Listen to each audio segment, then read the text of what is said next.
Hello, everybody, and welcome back to another day, another week, another episode of 30 NSG. On today's episode, this Thursday edition, we got a couple different stories we're going to be going over. We're going to be going over that the title upcoming Indiana Jones game may be out there. So we're going to be talking about that. We're going to talk about the massive Ready Player One VR experience to release this year. We're also going to talk about the Steam page. We'll now disclose which games use AI-generated content. We're also going to talk about Suicide Squad Kill the Justice League sees Rocksteady's trademark world building held back by trending chasing. Chasing. So that's what we're doing today on today's show. If you like what we do here, we do this Monday through Thursday.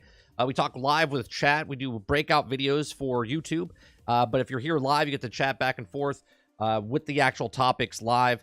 So make sure you hit that like button. Make sure you hit that subscribe button. If you'd like to go above and beyond that, become a member as little as $5. On this channel, we do live streams, we do uploads, we do live gameplay, and we also do podcasts. So if you like what we do here, again, hit one of those things.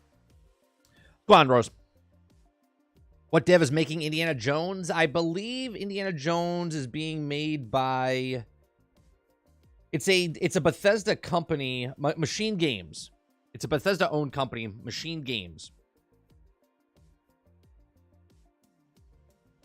That's who's making that.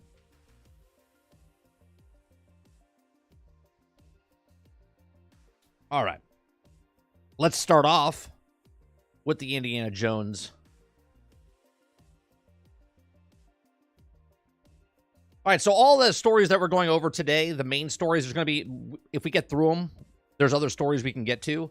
But all the stories that we talk that are planned will be in the description down below. Actually, I don't even think I have this one. Hold on one second, because this was a last-minute entry. Let me see here. Articles, Player 1, Steam. I don't have this one. Give me 1 second. Let me make sure.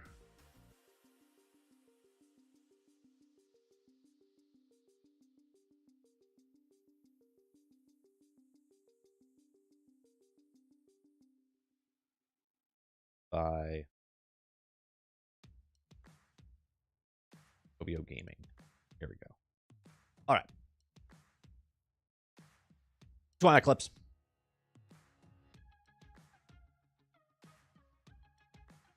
And everything I do on this channel or on this live stream is live. I don't have any scripts or anything. I haven't read the article.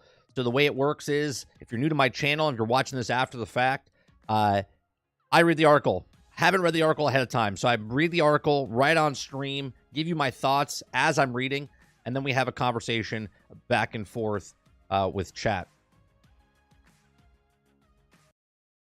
Hello, everybody, and welcome back to another episode of 30 NSG. On today's episode, we're talking about the title of upcoming Indiana Jones game may be out there. The Great Circle? They haven't made the Indiana Jones. The Dial of Destiny was a bad one for the movie. So Lucasfilm has just registered multiple no names, okay, which also could lead us to the title of Indiana Jones game. At the Xbox Bethesda Developer Direct, they registered domains on January 9th of 2024, and they're all variations of Indiana Jones and the Great Circle.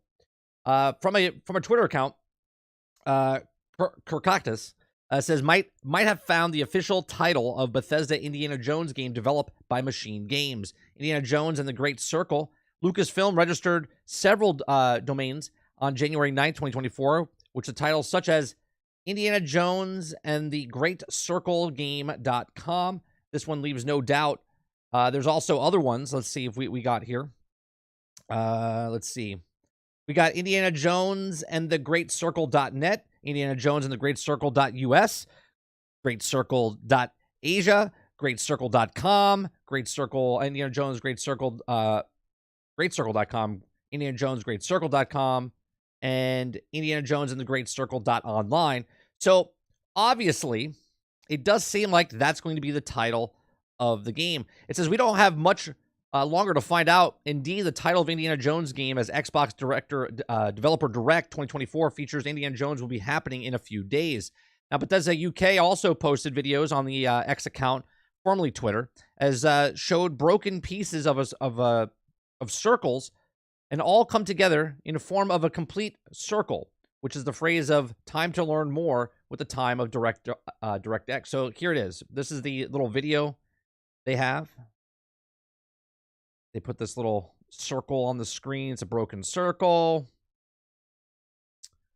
Okay. There you go. And there it is. So, as always, take it with a grain of salt, but the internet usually wins with stuff like this when they come out and they find certain things. Now, as far as Indiana Jones, we've talked about this in the past when they first mentioned it. I think like 2 years ago is when they mentioned it, if I'm not mistaken, right? It was back in like 2021.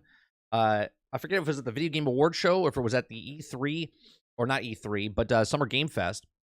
But when we first knew about the Indiana Jones game, I was like, oh, like, I was wondering where Indiana Jones has been all these years, because you've played Tomb Raider, you've played Uncharted, okay? Both fantastic series. Even the remake of Tomb Raider was great. Now they're making another remake of Tomb Raider, or another edition of Tomb Raider, right? So Indiana Jones needs to be what those games are, in my opinion. I don't know if they do first-person Indiana Jones. I don't know if they do first-person, third-person Indiana Jones.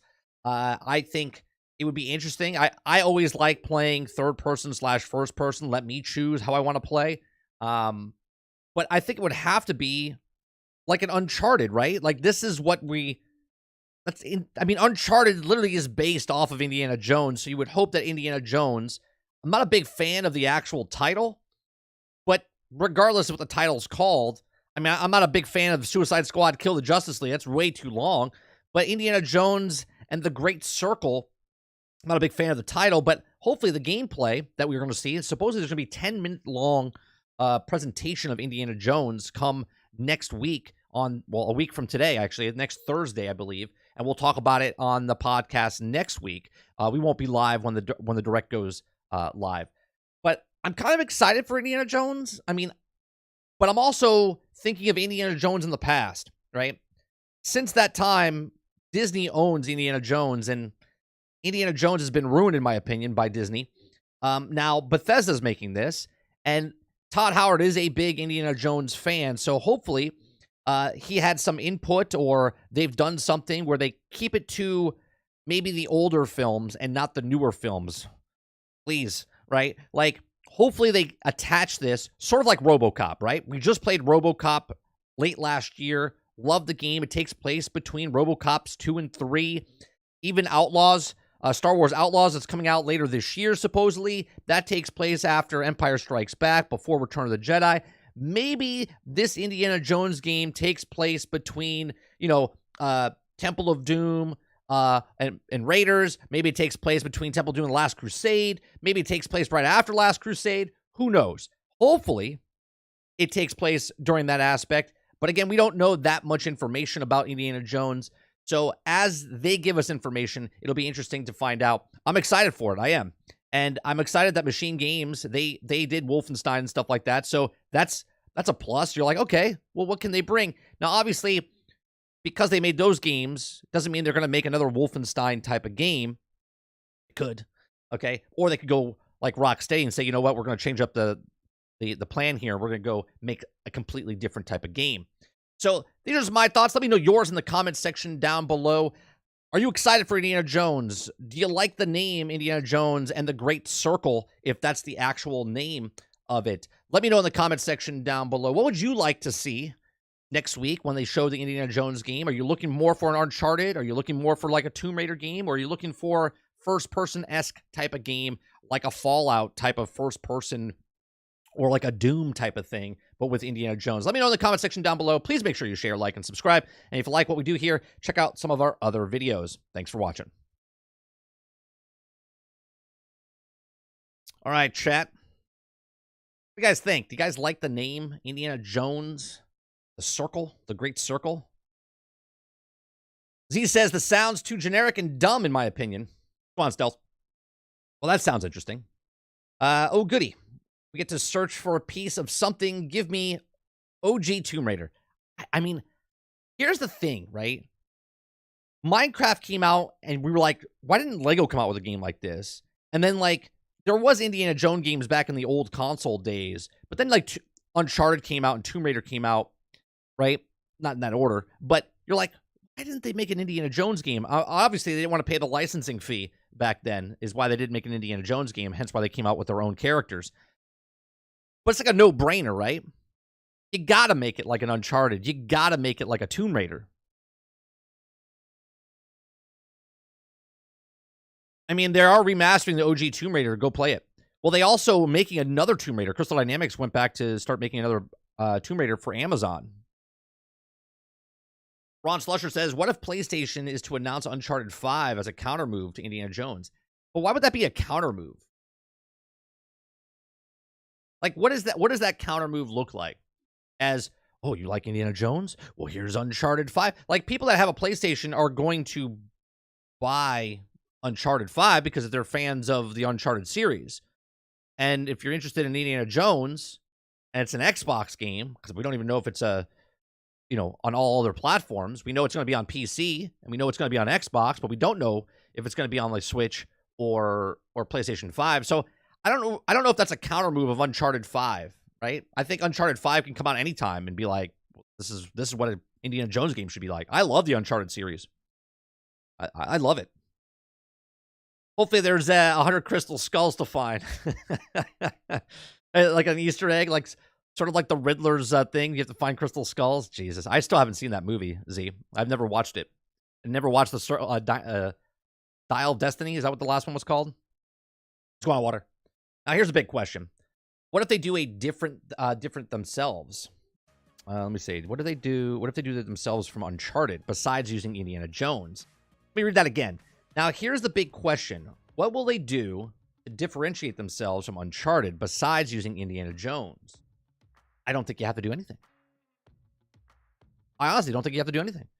See, this is one of those things that you take a good IP and you can copy something else, and it works because people are interested in the character of Indiana Jones, right? Nathan Drake, people are interested in, but that's a brand new IP when it came out, and people got invested. There's already a baked-in fan base for Indiana Jones, right?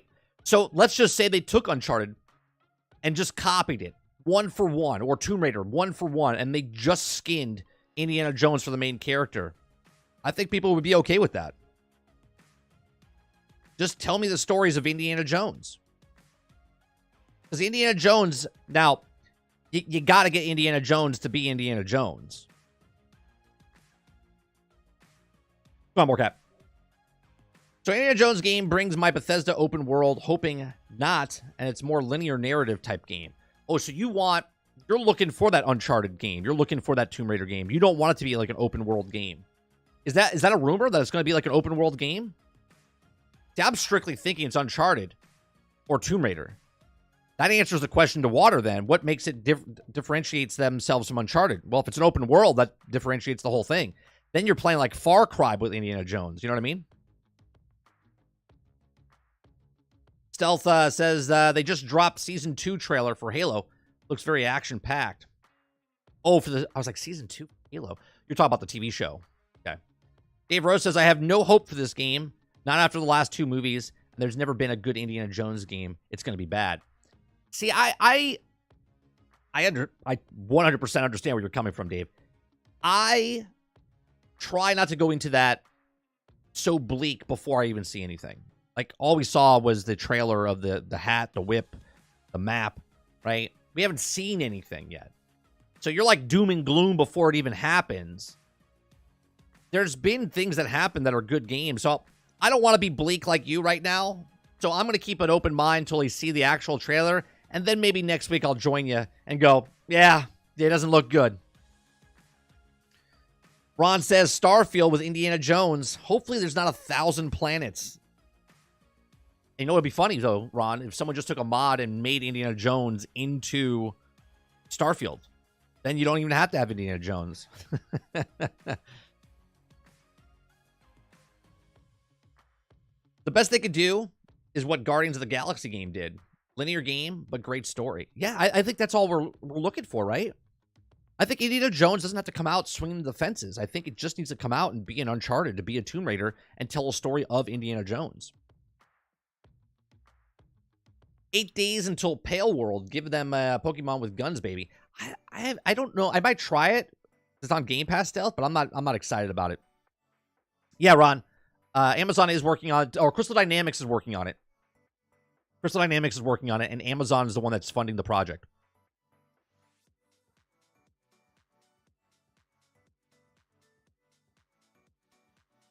Will they use Harrison Ford or generic Indiana Jones skin number 6? You think they pay for his likeness? Got to, right?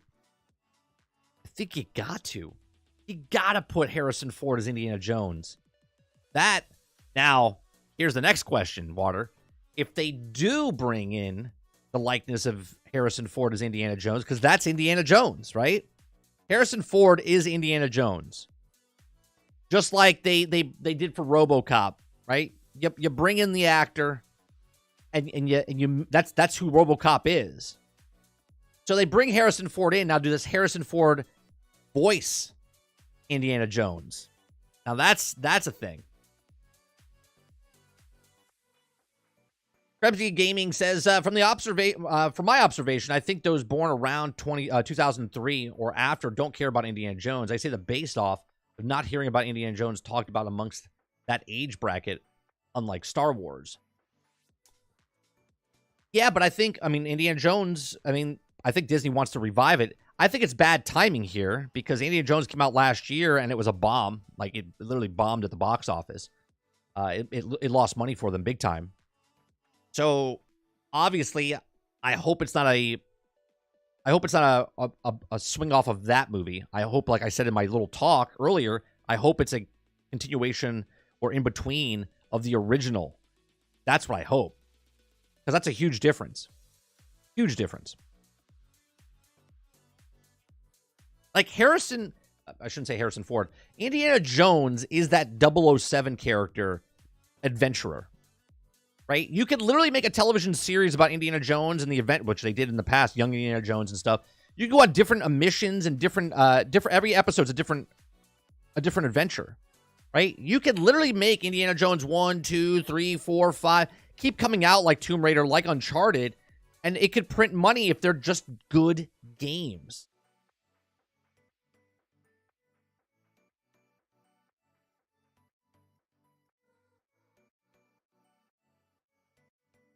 Randall says Machine Games is a good studio. Indie will be good. I hope so, Vandal. I hope you're correct. I'll wait for it to come to PlayStation 5. You might be waiting a really long time. It might not be coming. Meaning, if that's your joke of saying if that's your joke saying that you're never going to get it because you're not interested in it.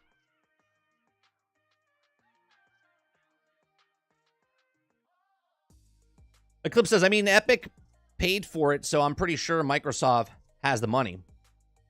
As he says, open world Jack Burton game as PC truck simulator gameplay added with action fucking Indiana Jones new IP.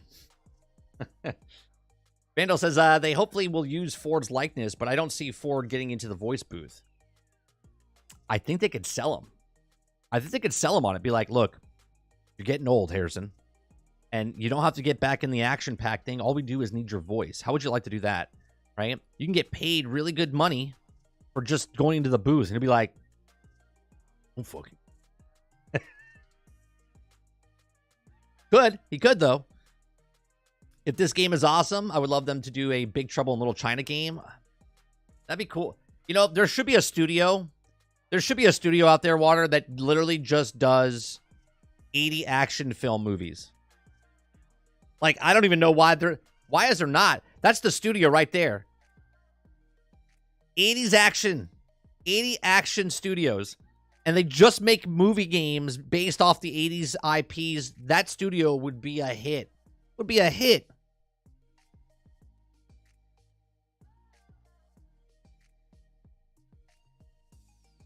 Dolphin says, Lono found info saying that it's going to be both first and third, but you can't switch it yourself.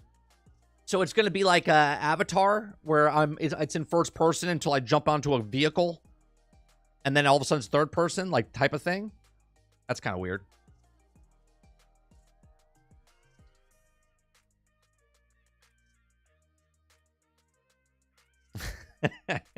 Bone has just don't give me geriatric Jones. That's what I'm saying, Bone. Like, if you're going to make a game, it's a video game. right? Harrison Ford's old. You don't need it. If they do his likeness like Harrison Ford, just base it off the, again, RoboCop did it well. After film number 2, in between the third one, right? Outlaws, between Empire Strikes Back, between Return of the Jedi. Let's go for the trifecta here. Indiana Jones, between not Raiders of the Lost Ark, Temple of Doom, and The Last Crusade. Why not, right? It's established person, story in between those things, keeps it grounded in that film reality over there. I think that would be a good spot. Don't give me Crystal Skull or Dial of Destiny. Everybody says pass off. What have you done for me recently? Machine Games made Wolfenstein Young Bloods, and that game wasn't that good. Sure. I always say, what have you done for me lately? Because that's exactly what the gaming industry is, right? And now it's bleeding over for other companies, right? It doesn't even matter if that company worked on a game or not. They'll be like, well, the last game that came out like this sucked, right? And that's a problem as well. But who's to say that they're not passionate about the Indiana Jones, and maybe they weren't passionate about the Wolfenstein Youngbloods? I don't know. Like I said, I got to see it. And it might be out sooner rather than later.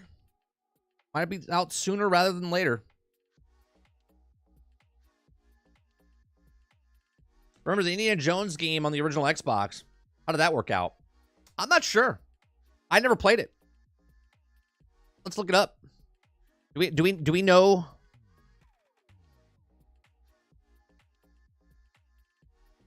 Indiana Jones on Xbox. Was it the Indiana Jones game? No.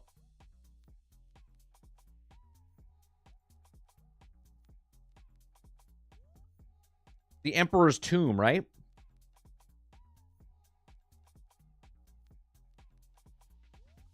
Emperor's Tomb. All right, so let's go look at that up. Let's go look it up.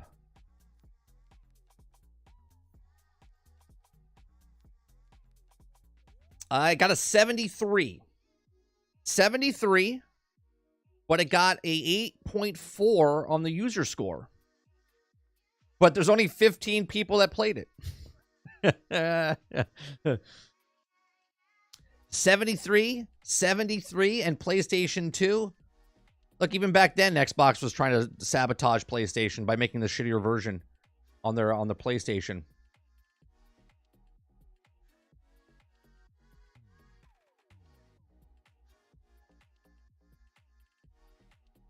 So there you go.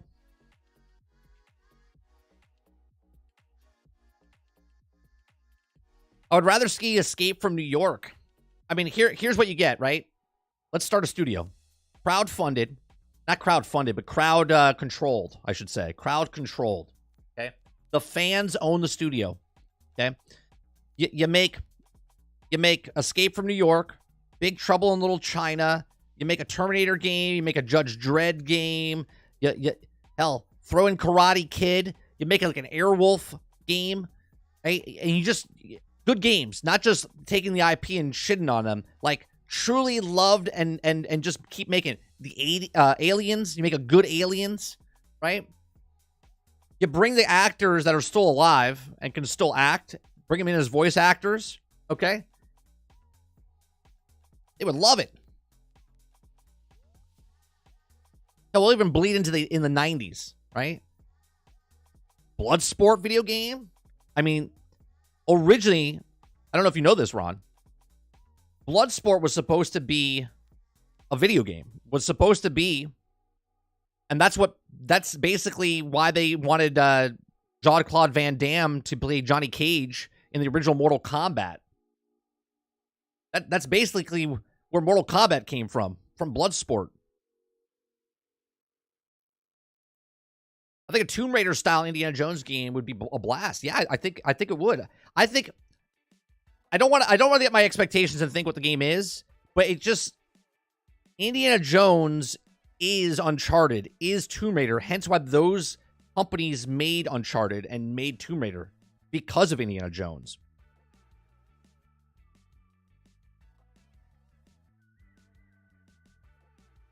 I also don't see how a company that makes a first-person shooter is going to be able to make a quality action-adventure game. Here's the thing, right, Krebsy? Sometimes artists, and the artists in this conversation are the devs, and the devs, maybe they're better. Who knows? Maybe they're better at making an action-adventure game than they were making a first-person shooting game. I don't know. The fact that people are like double-edged sword here, right? Quintar, thank you very much for the 10 gifted memberships. Thank you so much. Right? A lot of people complain that Assassin's Creed and Ubisoft keep making Assassin's Creed games. And then on the other hand, when Assassin's Creed tries to make, if they try to make something else, they're like, I don't know why they're trying to make this. They should just stick with Assassin's Creed. Thanks for becoming a member. I don't know. It's happening in Suicide Squad right now. I want a Batman game. It's not a Batman game, but I wish they made a Batman game. Why are they making this game when they're good at making that game? Like, that's all people want from Rocksteady. Batman. But meanwhile, they make fun of other companies that are working on just the same franchise the entire time.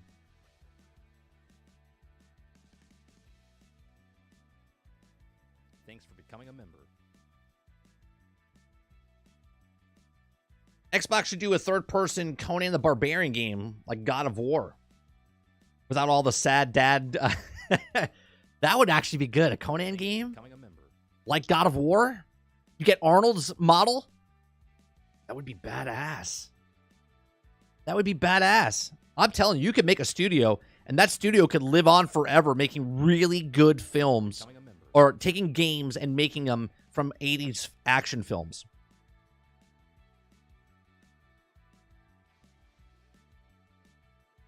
Ron says, Indiana Jones live service Destiny-style shooter where you fight alongside Indiana Jones.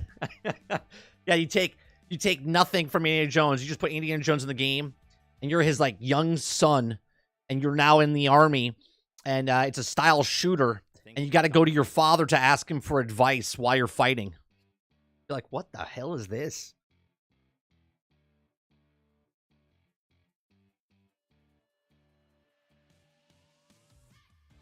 Thanks for becoming a member. I doubt it because Wolfenstein games they made were awesome. So they're good at making first-person shooter games. Yeah, but you don't know if they're... Yeah, but see, that's what I'm saying, though. You don't know if they're good at making the other thing.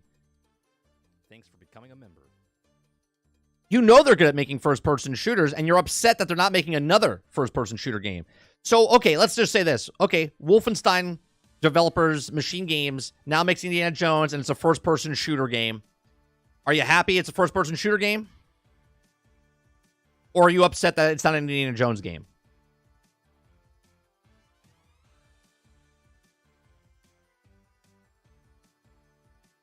The same reason why Bungie devs are making Marathon. They're literally bored of making Destiny. Yeah, and they're trying something different. Technically. They're still making a shooter game, right? First-person shooter game? Or is it a third-person shooter game? Give me a commando third-person cover-based shooter. Conan action adventure game would be so much fun.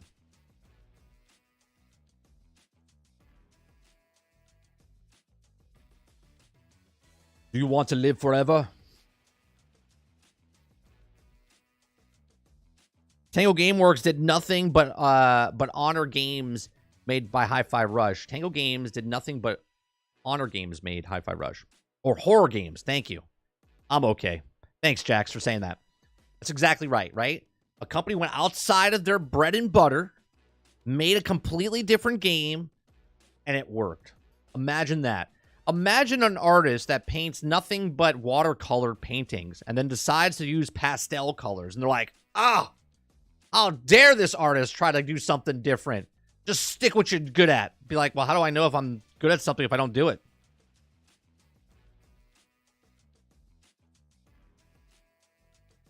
Spider-Man swinging in Indiana Jones. What are the odds? With the whip, he just... Spider-Man.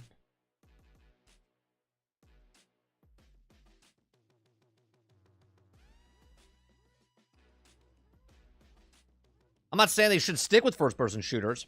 Them working on a game for 3 years, new field, is what I'm cautious about. Again, do we know the talent of the developers working on it? Do we know the people that they hired for this game are the same exact people that worked on Wolfenstein? The company is, but do we know that the people that are working on that game are the same people that made a first person, or did they hire people in Machine Games as a separate entity inside Machine Games, and Machine Games is working on multiple games? I don't know. I'm asking, right? Did they hire people to make this Indiana Jones game based on their criterias of their experience, or did they just force people that worked on first-person shooter games to make an Indiana Jones game? I don't know that answer.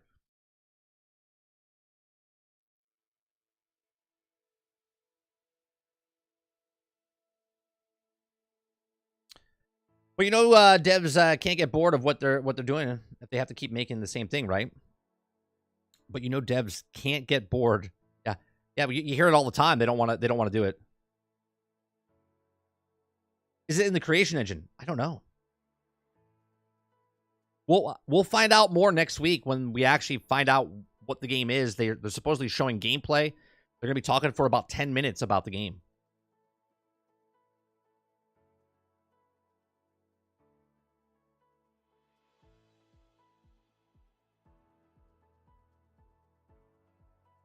Let me see. Let's see what engine.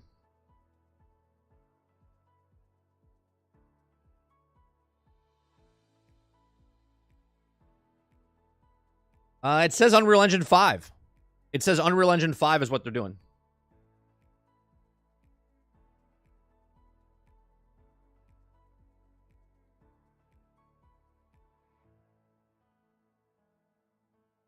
Now, here's the next thing. Going back to what Krebsy said. Them working on a game for 3 years in a new field is what I'm cautious about, is what he said. Now, I didn't know they were working on Unreal Engine. But now you saw how easy it is to work in Unreal Engine and to speed up the process. So it could be manageable of the 3 years. Again, I don't know the talent. I don't know what their experience is. But if it's Unreal Engine 5, obviously Unreal Engine 5 has been around for 3 years. So they probably were making it with Unreal Engine 4. And then they probably converted it to Unreal Engine 5, I would assume.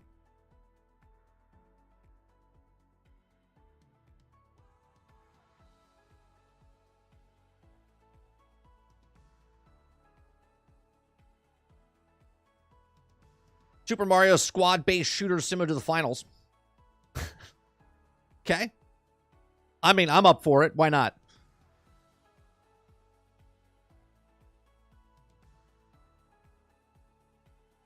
Why would Machine Games use Bethesda's creation engine? I mean, they would use any engine that they're told to use, or what they want to use. I mean, I'm just answering the question. I mean, I don't know if Machine Games decides to go, hey, we want to use this, or they're told, hey, you're using this. Not sure. I know this isn't a Bungie discussion, but why would they choose something so niche like an extraction shooter? I think the reason Destiny is doing the extraction shooter with the IP they already owned, which was Marathon, is why they're doing it.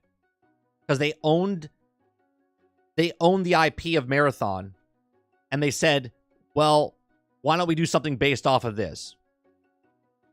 I would assume.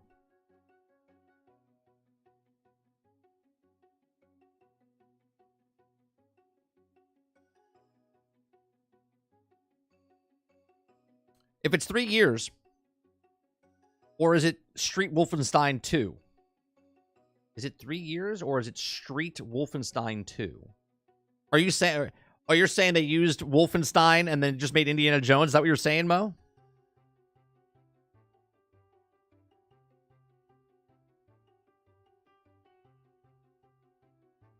You mean on everything Star Wars had a hard time on PlayStation 5 for a while, just like the PC? He says Bungie's getting a Marathon because the genre, for the most part, lacking a AAA developer. Indiana Jones Battle Royale, no guns, and just whips and knives. No, he has a pistol. He has a pistol. You only get one bullet, though. It's a one bullet. The sad part is, Ron, everything you've described right now, besides the Mario squad-based shooter, can all be done in Fortnite. Can all be done inside of Fortnite itself.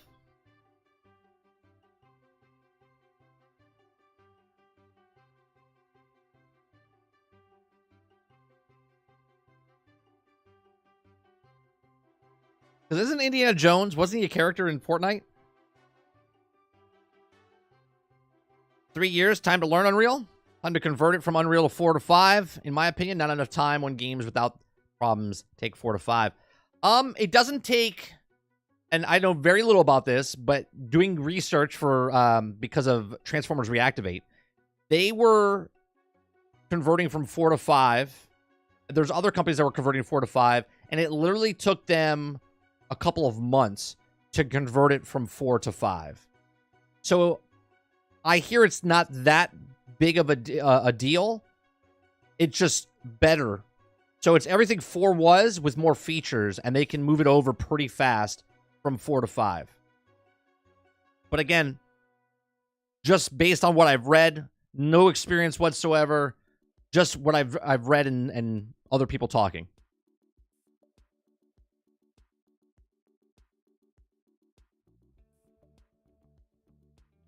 Yeah, they'll have them in part of a battle pass one season. So what is the Suicide Squad thing? I just got done at the doctor. Yeah, I haven't been there yet. I haven't talked about that. We're still talking about Indiana Jones.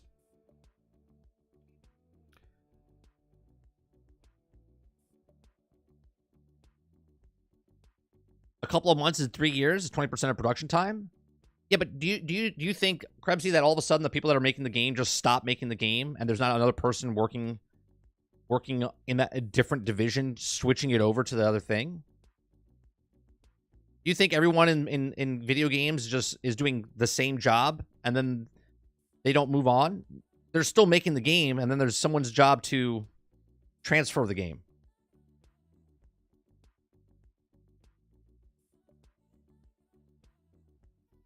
I don't think there's a halt in it going, all right, everyone stop. We need to take everybody and convert it over to this. I think they just move it over, and everything that they worked on to a certain point now gets converted, and then they work the rest into Unreal Engine 5. I would assume. But again, assuming makes an ass of you and me, and I could be 100% wrong. But since Unreal Engine 5 was announced last year, and they probably were making that game up to that point when it was announced, and then they probably got it early because by the time they announced it to us, there was probably certain companies that were already working with the software or whatnot, and they were converting it over. Because Transformers Reactivate literally transferred the whole thing in 3 months. What was another game that converted over to 5 recently? Didn't Avatar?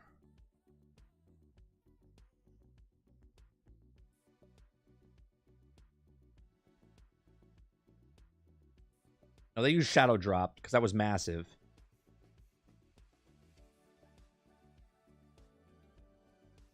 There was another game that switched over.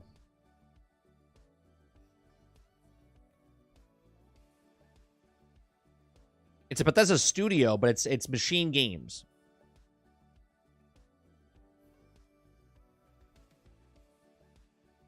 Z says Unreal 4 to 5. Yes, updated features, not a new engine.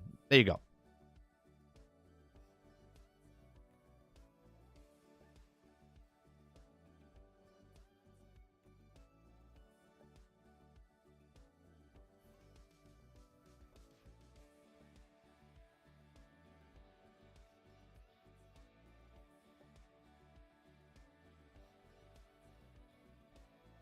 Tekken 8 started in Unreal Engine 4 and switched to Unreal Engine 5 like a year into production. Yeah, there's a bunch of games. I know there's a bunch of games that recently did it and launched. Yeah, because I remember when Gotham Knights was coming out, people were like, "Oh, they used Unreal Engine 4 and they wanted them to switch to Unreal Engine 5, but they couldn't do it, right? Because it was just too because it came out the summer and then they came out in October or whatever." But there's other games.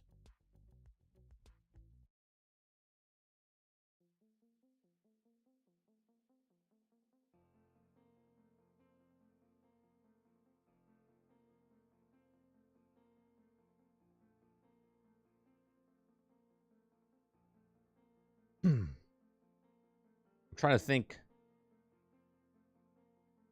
What games?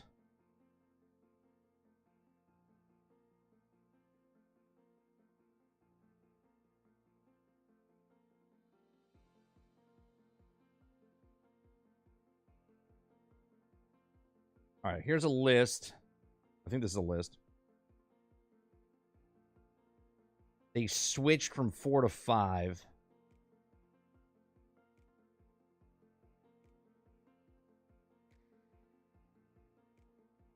I mean, Fortnite switched from 4 to 5.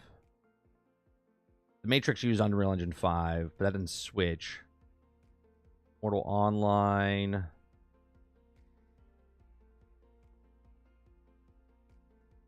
Now, these are games that used Unreal Engine 5, but it doesn't mean they switched.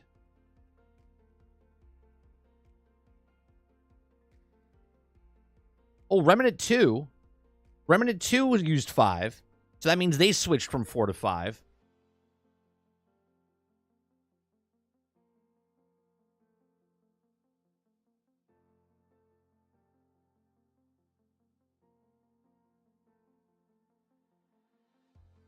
Immortals of Avium. They were using 4 and they switched to 5.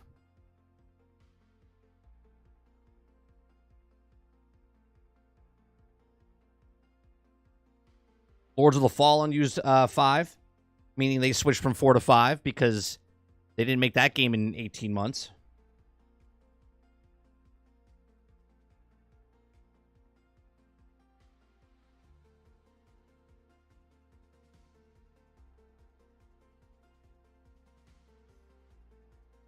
Off the Grid switched from 4 to 5. Tekken 8 switched 4 to 5. Black Myth Wukong switched from 4 to 5. That's coming out this year.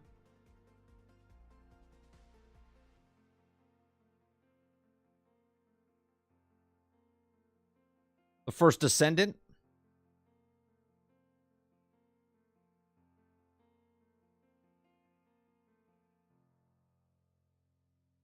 Hellblade 2 switched from 4 to 5.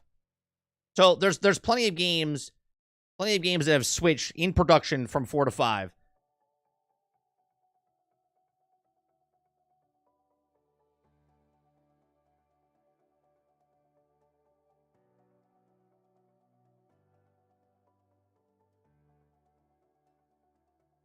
Warning, listed. Once newer version is done, the older version will fail to open. Remnant 2 is dead, and Dead Island 2 were underrated games. I didn't play anything of Remnant 2. I played Dead Island 2. I put about 5 to 8 hours into it. Wasn't a game for me. It was fun. They fixed it since then, but there was major issues with Dead Island 2, and I think they fixed it where you can't go on the boxes now and kill other bosses.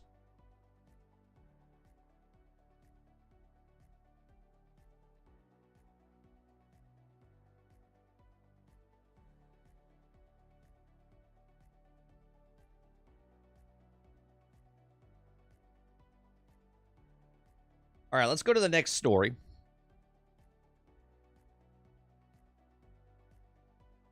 Let's go to the next story. If you guys like what we do here, please make sure you hit that like button, hit the subscribe button, and if you'd like to go above and beyond that, become a member as little as $5. We do live streams Monday through Thursday from 8 o'clock in the morning to about noon Eastern.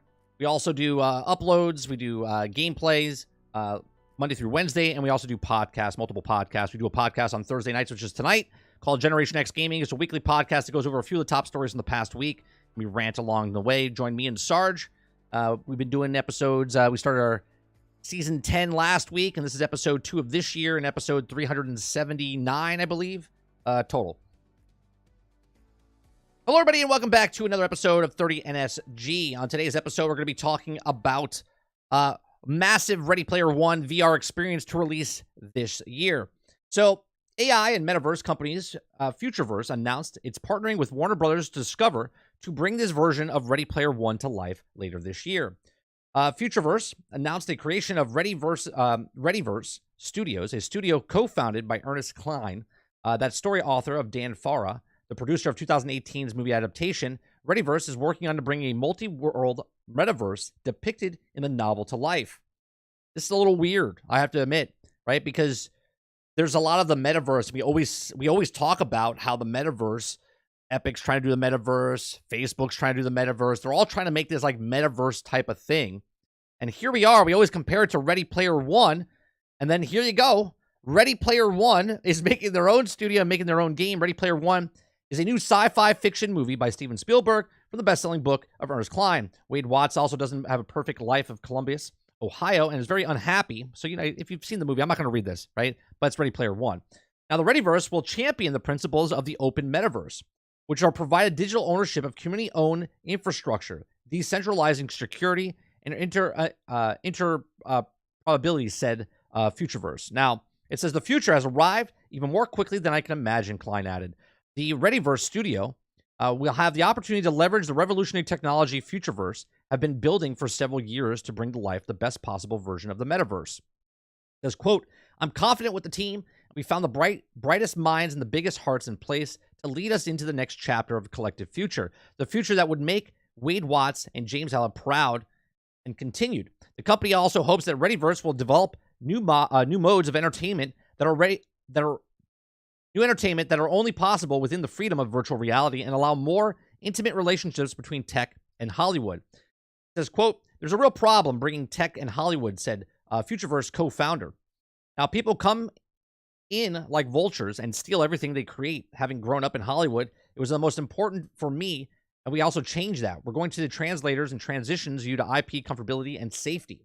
He continues by saying Readyverse Studios will offer exciting new metaverse opportunities for Hollywood studios, talented brands, and create a new revenue streams and creative outlets and brand expansions while offering consumers the ability to enjoy and promise the open metaverse, far added. Now, while the Readyverse is one of the most promising VR projects to date, time will tell if it can bring life to technology and yet to find the mainstream's footing. Okay, now I don't know about this. I'll be honest. Okay, it says a new way to experience family night, a family devoted of combining your favorite movies and gospel truths. What is this? No, that's completely something different. Okay, so what do you guys think about the Ready Player verse? Just another metaverse.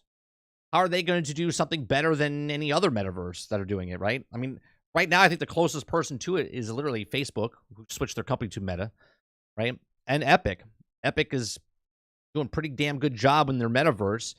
They've added multiple games inside their thing. I mean, then you have Roadblocks that's also kind of doing it. There's lots of different things here that are in competition for this so-called metaverse.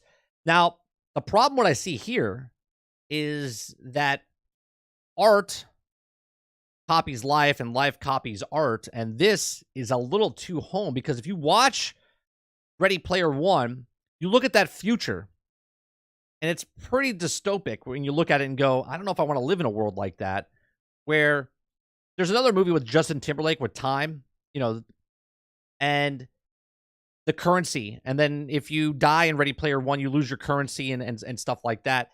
This is actually pretty wild if they're trying to attempt to do what they did in Ready Player One, where, again, it was a book based on what they think the future is, and now they're trying to make a company to make you into Ready Player One. And we've joked about other games becoming Ready Player One, like Ready Player One, like Ready Player One, but now there's an actual company making Ready Player One verse. Stupid name, by the way. Okay, stupid name. But what do you guys think? Do you think this is going to come in and all of a sudden be that Google for the metaverse? Or do you think that Facebook that spends billions of dollars and Epic that's spending billions of dollars to try to make the Epic verse or the metaverse or the Ready Player One verse, do you think is going, they're all jockeying for position? Do you think there'll be a winner, or do you think that the clientele, do you think the people of the world will kind of rebel and push against this because, you know, it's a little scary? Let me know in the comment section down below. Please make sure you share, like, and subscribe. And if you like what we do here, please make sure you check out some of our other videos. And I'll see you on the next one. Thanks for watching.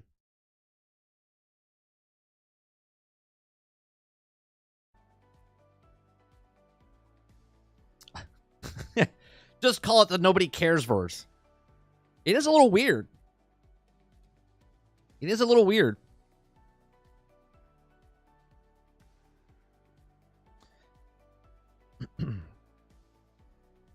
Krebsy says this, going back to the talk about Unreal Engine. He says they wouldn't have like what, 8 months worth of Unreal 4 assets to convert. Also, majority of those games you listed are sequels to games that are already built on Unreal Engine 4, machine going from ID to Unreal. Yeah, but if they were already making, do you know the Indiana Jones game was using that engine and then switched to 5, or were they making Indiana Jones in 4 and then they switched to 5?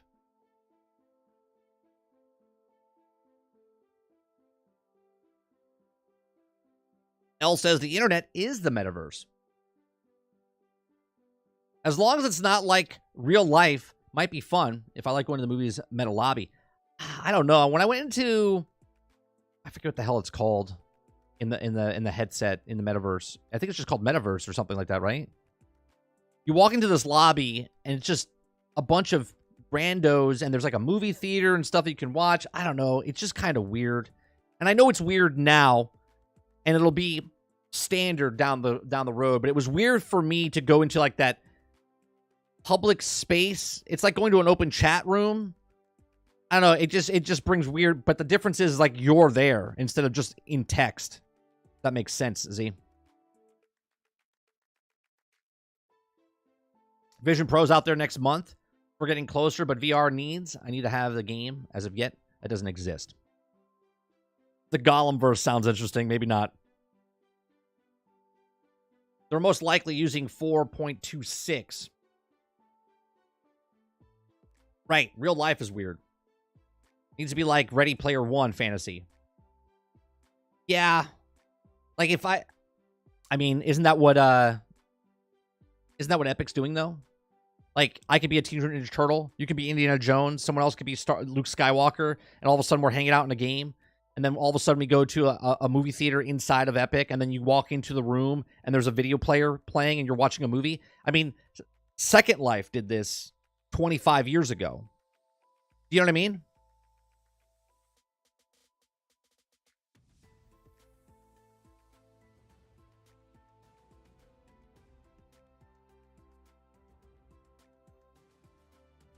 Second Life was already doing this. Second Life was the meta.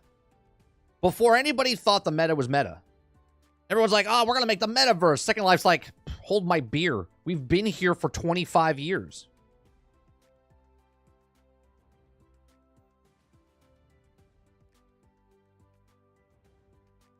And this is what the weird part is, Z, right?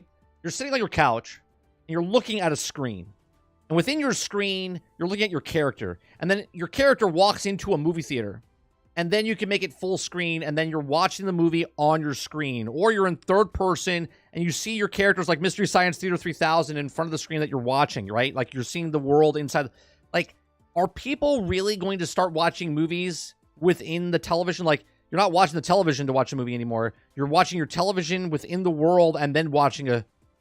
Is that what it's going to come down to? Sounds weird, but I think people will do it.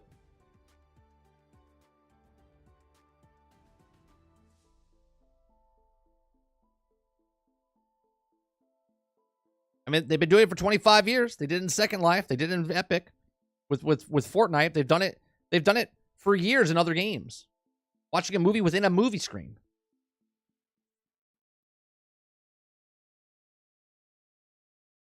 It's just a weird. It's weird to say out loud, because you're like, why would people do that? I don't think the average Joe has nothing to gain from the metaverse. I think the one thing they have to gain, the average Joe doesn't know. The average Joe is a zombie. Okay? They're a lemming. They're a person that's not a free thinker. It's not a person that actually cares. They just want to conform. Okay, they just want to go along with it. And if someone comes up to them and says to the average Joe, "Hey, I played last night with this thing in this metaverse, and it's really cool. You should do it." I can't really afford it. Come on, man. Why don't you get a thing? We'll get together, right? They'll take their credit card. They'll go in debt. They'll get a headset. They'll put the headset on. They'll go in the world, and all of a sudden, they get a friend, right? They get a friend. They're like, "Oh, this is cool. Wait, I can stay in my house, not get dressed, and just hang out and go to the movies. And I can go hang out with friends at this place." People say they wouldn't spend microtransactions, and people do, right? I think when you're saying the average Joe has nothing to gain from the metaverse, I think the opposite. I think the average Joe has everything to gain from the metaverse because they're not doing their average stuff in the regular life. Most people wake up, go to work, come home. That's it. They don't go out anywhere. They don't go do anything.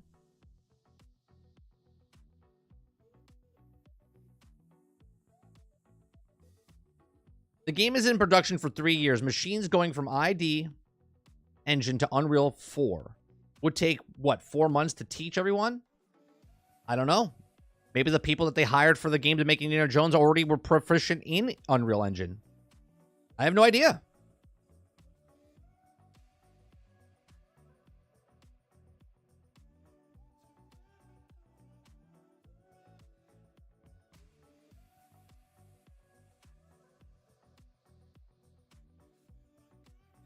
Or be a hooker on the streets and have friends, right?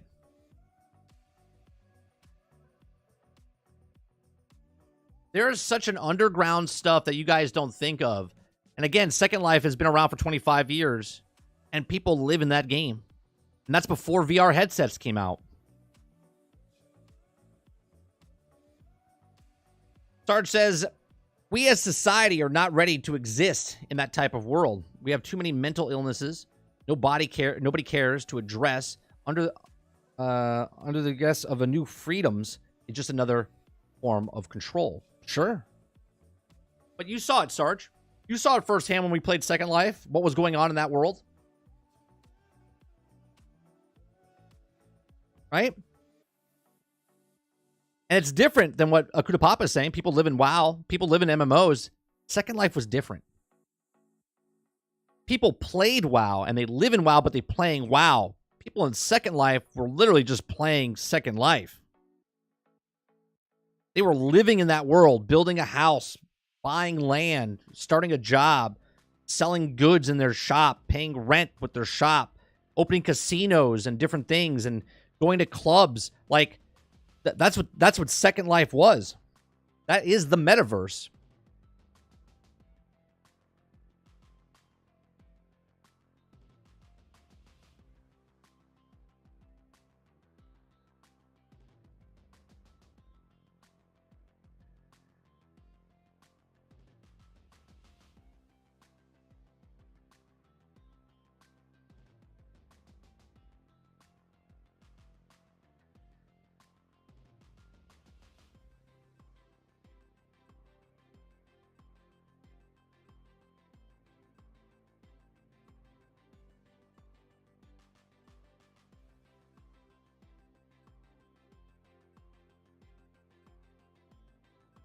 When did we hear...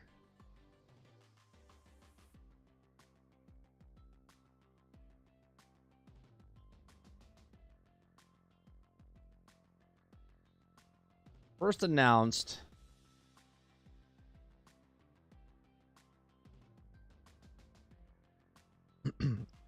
Yeah, we first heard it in 2021. Do you think, Krebsy, are you basing your 3 years... Are you basing your 3 years on when they announced it in 2021? Because usually when they announce a game, they've already been working on it for quite some time before that.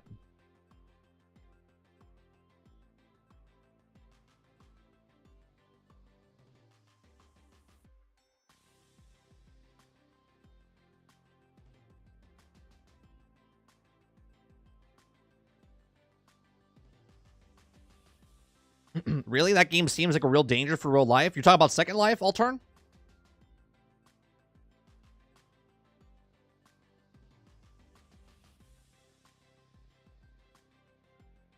I went to my first Eminem concert in Fortnite. Right?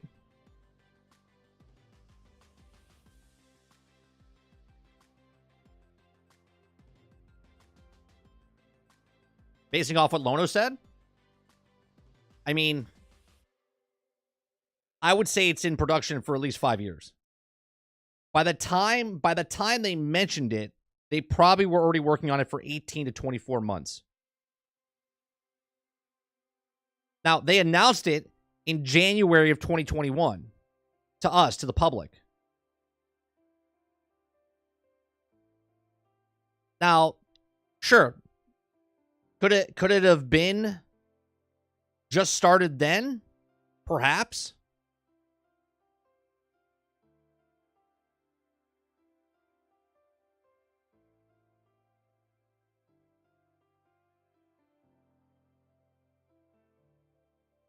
Yeah, I would say maybe 2019 is when they started it.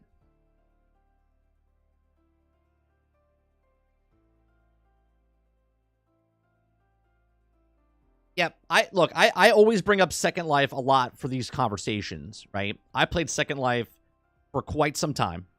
I played it for a couple of years, okay? Consistently. Okay, from like, I want to say from like 2008 to 2012. I played it for like 4 to 5 years. I had a life inside of Second Life where I was a business owner, okay? And I did real estate.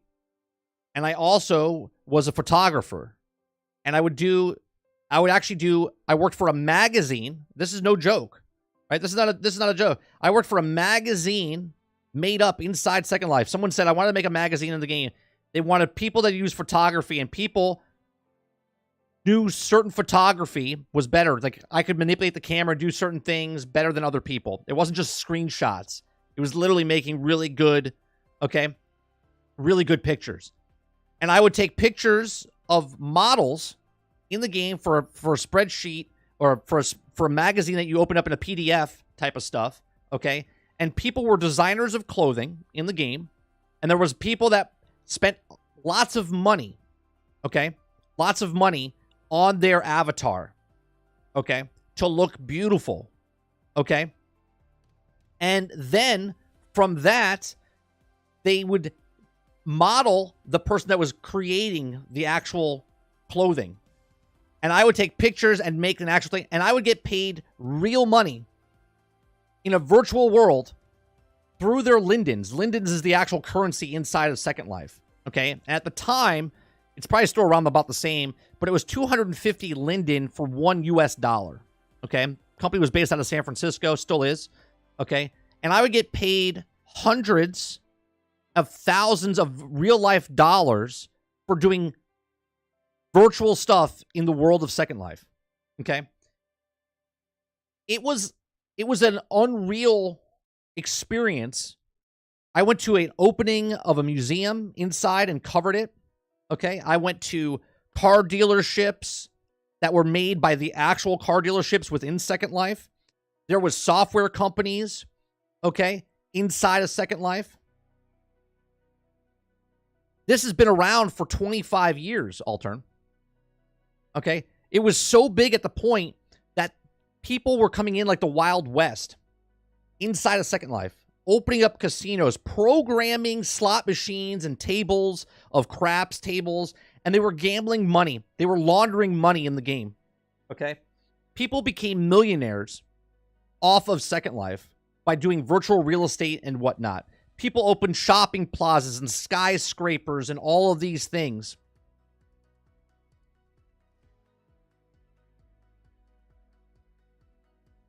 June of 2021, article regarding Indiana Jones development. We are in very, very, very early development. That doesn't say anything, though. Early development just means early development. I don't know. I don't care how many varies you put in front of that. Early development. Early development just means that they started working on the game. And they're not far enough along, meaning they're doing the groundwork of whatever it is. When you look at a building, right? People build a building and it looks like a complete mess, right? You got the electrician coming in, you got the structure stuff going up, you got all this stuff. They're in early development. And then all of a sudden, a couple days pass, and boom, all of a sudden you have a structure and you're like, oh, wow. Right? And then all of a sudden, boom, there's a building. Right? Early development and complete product, we don't know what that work goes on in between. Right? We do know a game takes 3 to 5 years to make.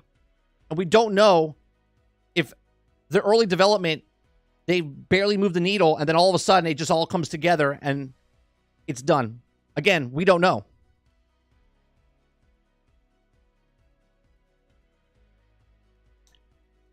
Dolphin, do you not know? Do you not know what Second Life is? Here, look at this.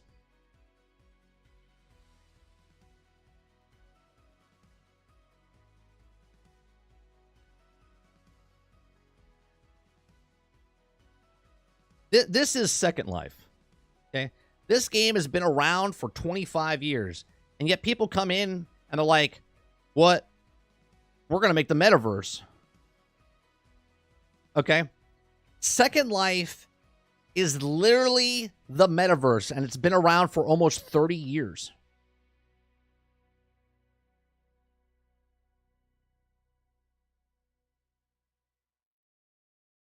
Is it still open? Yeah. Yeah.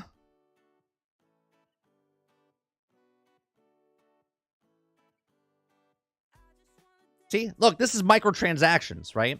Now, I don't know what the economy is, but this is 249 Linden, which is $1 US. So this outfit for this character, this top that someone created, and they created within the world itself, inside the game itself, okay? You can make furniture, you can make all this other stuff, okay? Right? If you want to be a rock star, there was people that had open mic night for comedies. There was people that had their band play, okay, within the game.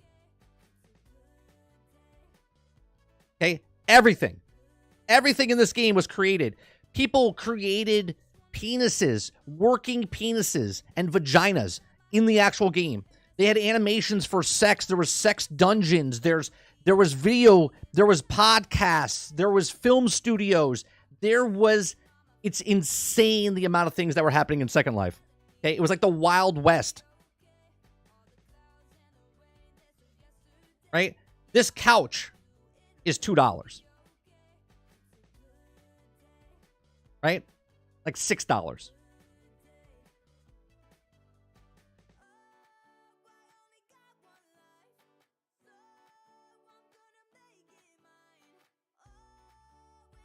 I think someone did like a documentary on Second Life. You guys should look it up. Okay? It was insane at the peak.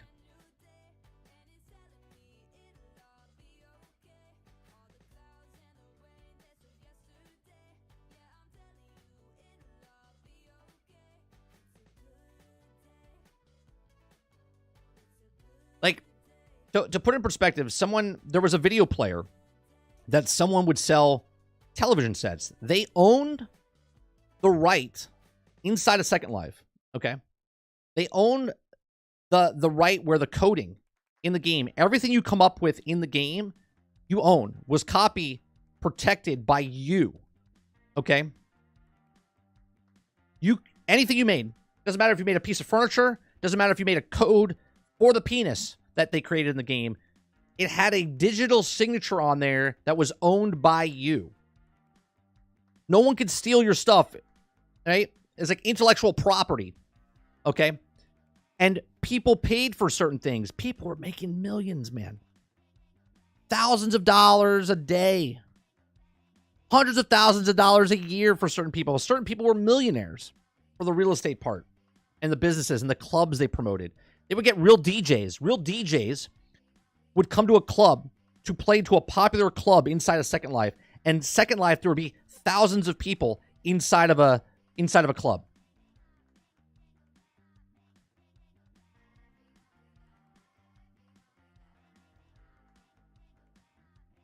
Yeah, the government stepped in.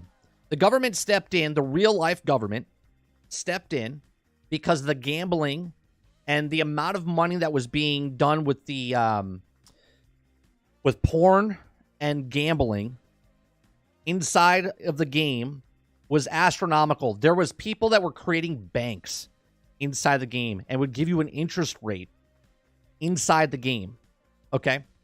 So there was people making thousands of dollars, millions of dollars from real estate, from interest rates, from banks, from gambling, from porn.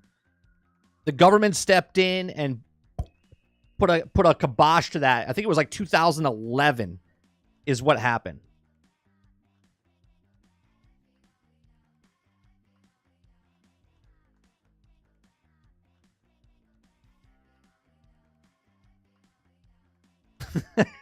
Yeah, see, Mo says it. My buddy used to talk about it in Germany.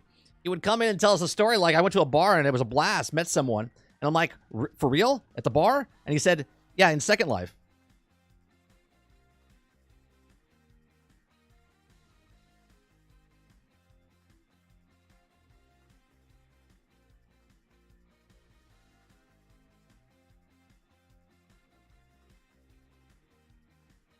Right? People are buying ships for hundreds of dollars in Star Citizen. Meanwhile, for just a couple of bucks, for 2,000, right? What is that? That's like $10, $12. You could buy a car.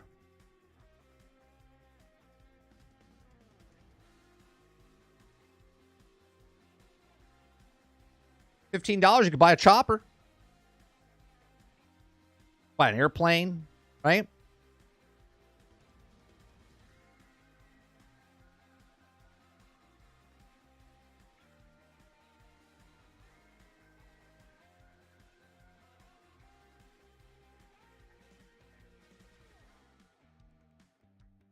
Lighting effects, animations. People just made a living off of creating animations inside of Second Life.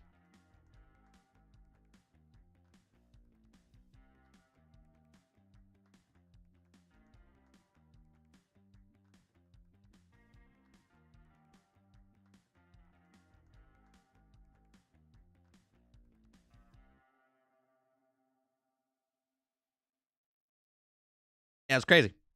So when they talk about this metaverse, it's been there, done that. The only difference between what Second Life was doing and what they're trying to do now is that Second Life was actually successful. And it wasn't in VR.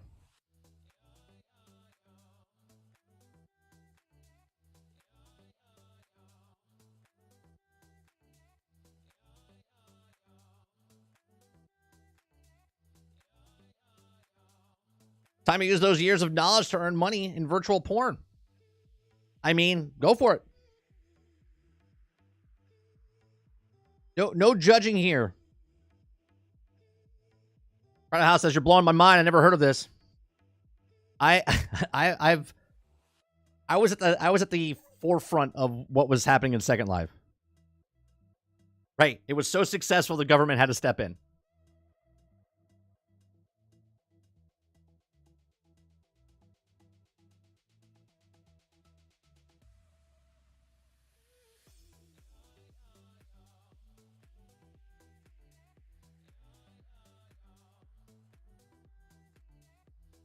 Yeah, here you go. Let's see.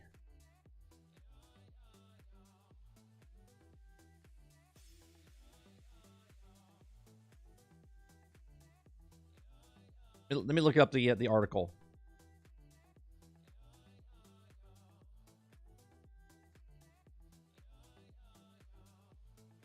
Oh, it must have happened again for the money laundering. Yep, it did.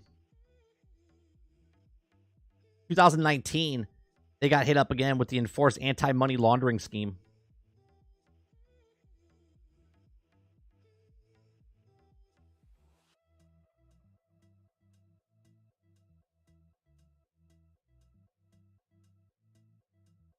I'm trying to find the first time it happened.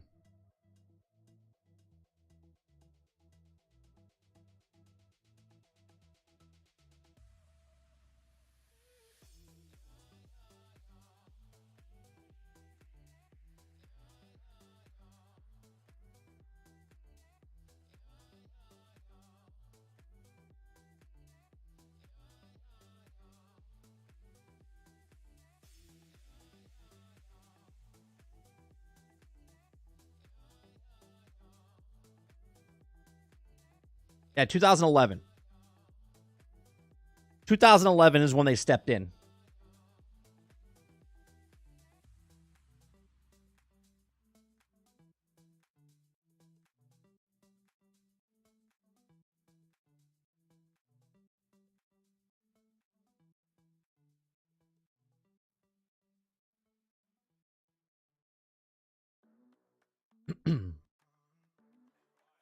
It's okay for governments to launder money, but they get mad at individuals that do it. That's how you know it was successful. And Second Life has been around. Let me see. Second Life, I think, started in 2001. 2003. 2003. I started playing in 2000. I think it was like 7 or 8. I stopped in 11.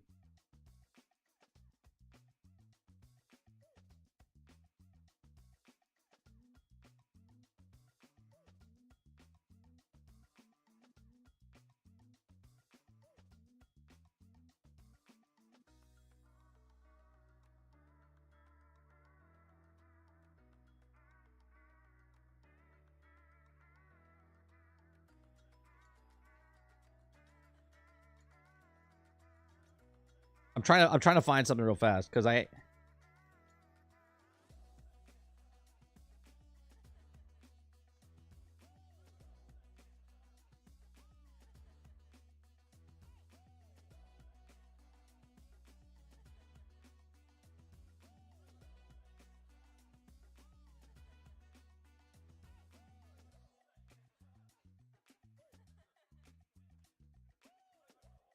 literally invented work from home. Oh yeah, I would go to corporate offices of like IBM. Let's see, Volkswagen, Toyota was in there. Like actual real life brands were advertising inside of the game.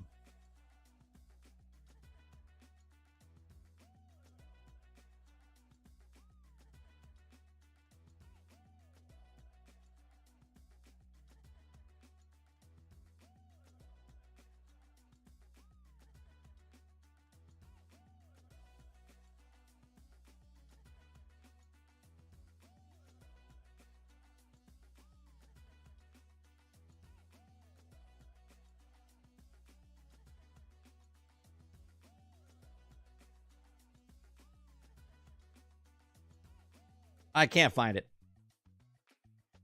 So we'll move on. We'll move on. Anyway, Ready Player One. Ready Player One verse coming in.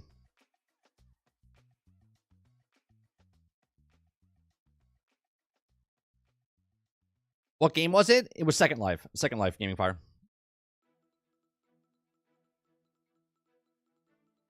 Yeah, it was basically a partitioned servers. So people would buy servers, right? I'm going to continue talking for a second. They would buy server space, a server, and the world. I got to bring it up and show you.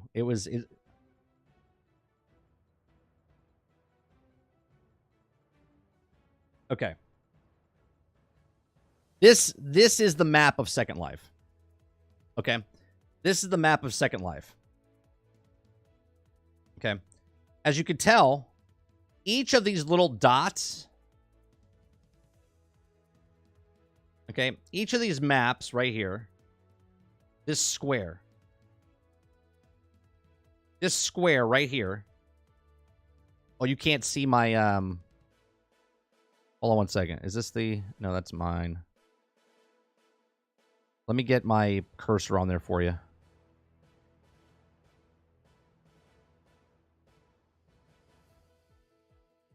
Okay. So this square right here is a server. Okay. You could buy this server space and you would have this beachfront property. See, no one has this because you would pay for this server, but there's nothing over here. So you're spending a lot of money doing nothing. Now you could go out there and build and whatnot, like these people did on the ocean. Okay. But you could build a hotel or shops over here. You could bring people to your land in a couple different ways, right? You could be in the middle of the map. You could build a shopping plaza. Okay.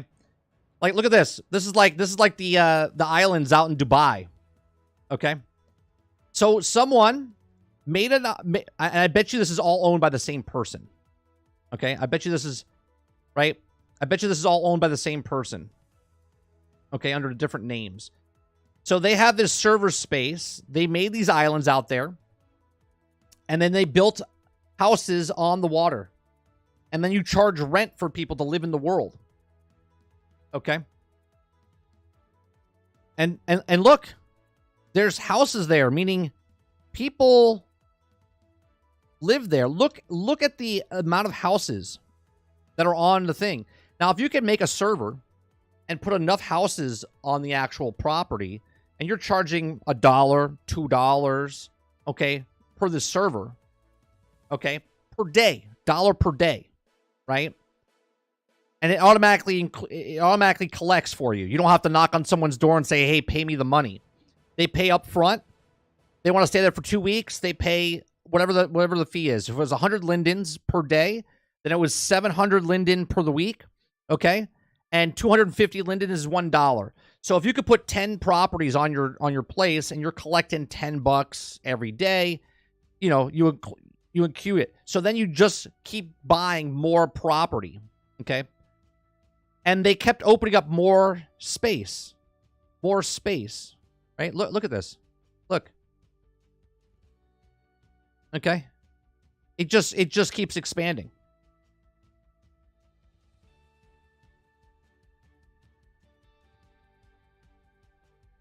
And I can literally click, right? These are probably like areas that you can go to, right? And I can click on one and it'll bring me into the game. I don't have it on my computer, so, right? So to show you,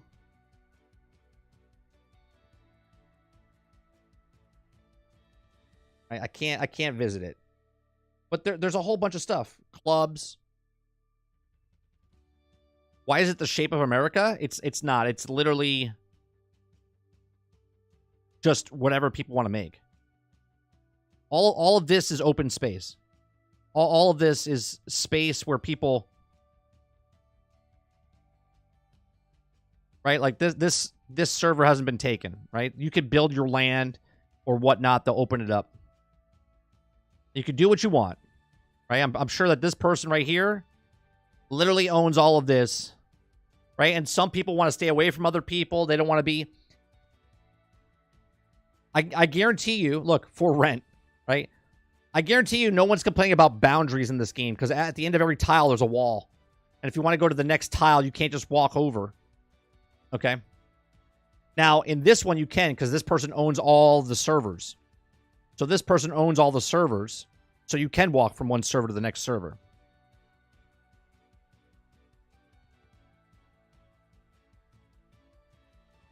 I don't know if it's making a comeback. I'm just trying to show you, right? I'm just trying to show you what it is. And how big it is.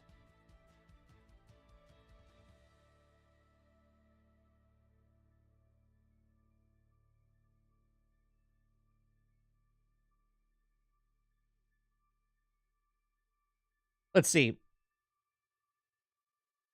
It doesn't look... Estimated daily players is only 8,600. Okay. Estimated total players is 867,000.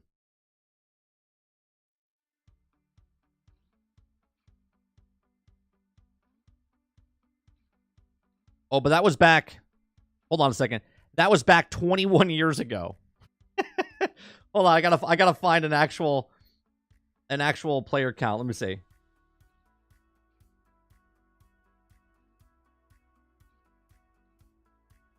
The 7-day high right now is 17,000.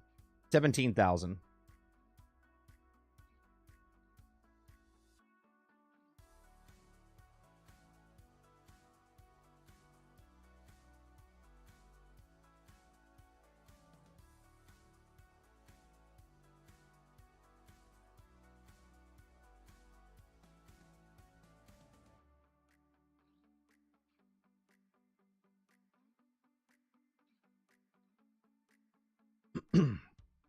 Okay, so how many players does Second Life have? Facebook has struggled to get a metaverse off the ground, but over 73 million accounts have been created in Second Life to date. And the number of active users is 900,000 during the pandemic, 17 years after the game launched. That was during the pandemic, right? So that was back a while ago. But 73 million people had accounts inside of Second Life at some point.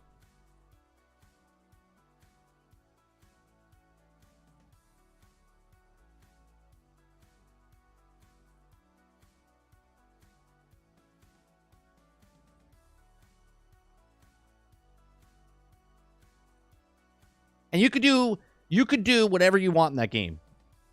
And I mean that. You could do literally anything you want in that game. People made role-playing servers where if you wanted to play like a vampire role-playing server, you could do it. If you want to play a cyberpunk, fantasy, people made the costumes, the swords, you played different games, gangsters, cities. Like, it was literally like going to whatever you wanted to do. People made carnivals, people made roller coasters, people made whatever. Everything was created within the game itself.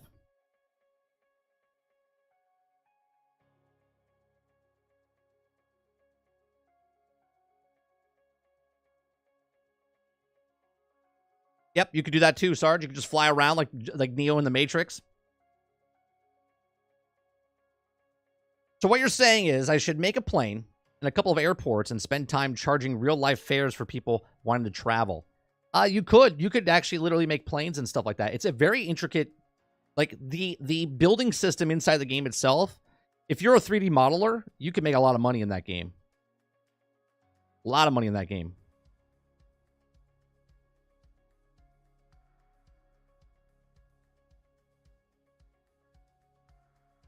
I doubt this will happen, but you know what game would be perfect to get people into VR? GTA 6. Well, GTA 6, I think, is going to be another game that's trying to do the meta.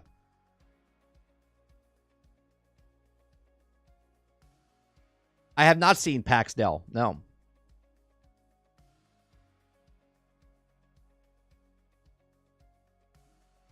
You missed City of Heroes? Well, we read a story last week, Travis.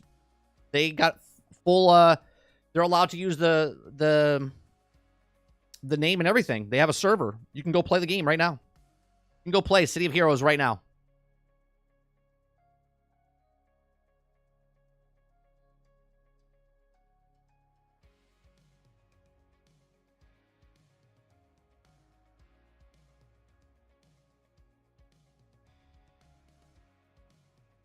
Let's see. PAX Day Social Sandbox MMO. Let's see what this is.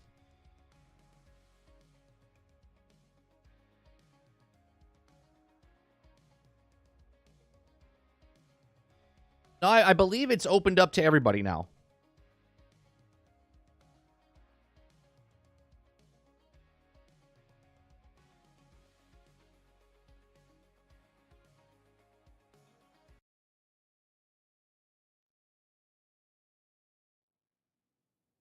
It's the game that many of us have been practicing throughout our professional careers to make. And that's why everyone on the team is building this game, because this is the game that we've been wanting to play for a very long time. And I just want to say, this is what I love about my streams. We have conversations, people bring up stuff, and boom. This is not planned in any way, shape, or form. I didn't know I was looking at this video, right? Altern came in, said, have you seen, or Prosy came in, said, have you seen this? And I was like, oh, you know what? Let me bring it up. Yeah, I mean, we've been talking about this project for 20 years almost. Oh, yeah, absolutely. We feel we're creating a common dream here, which is bigger than our own.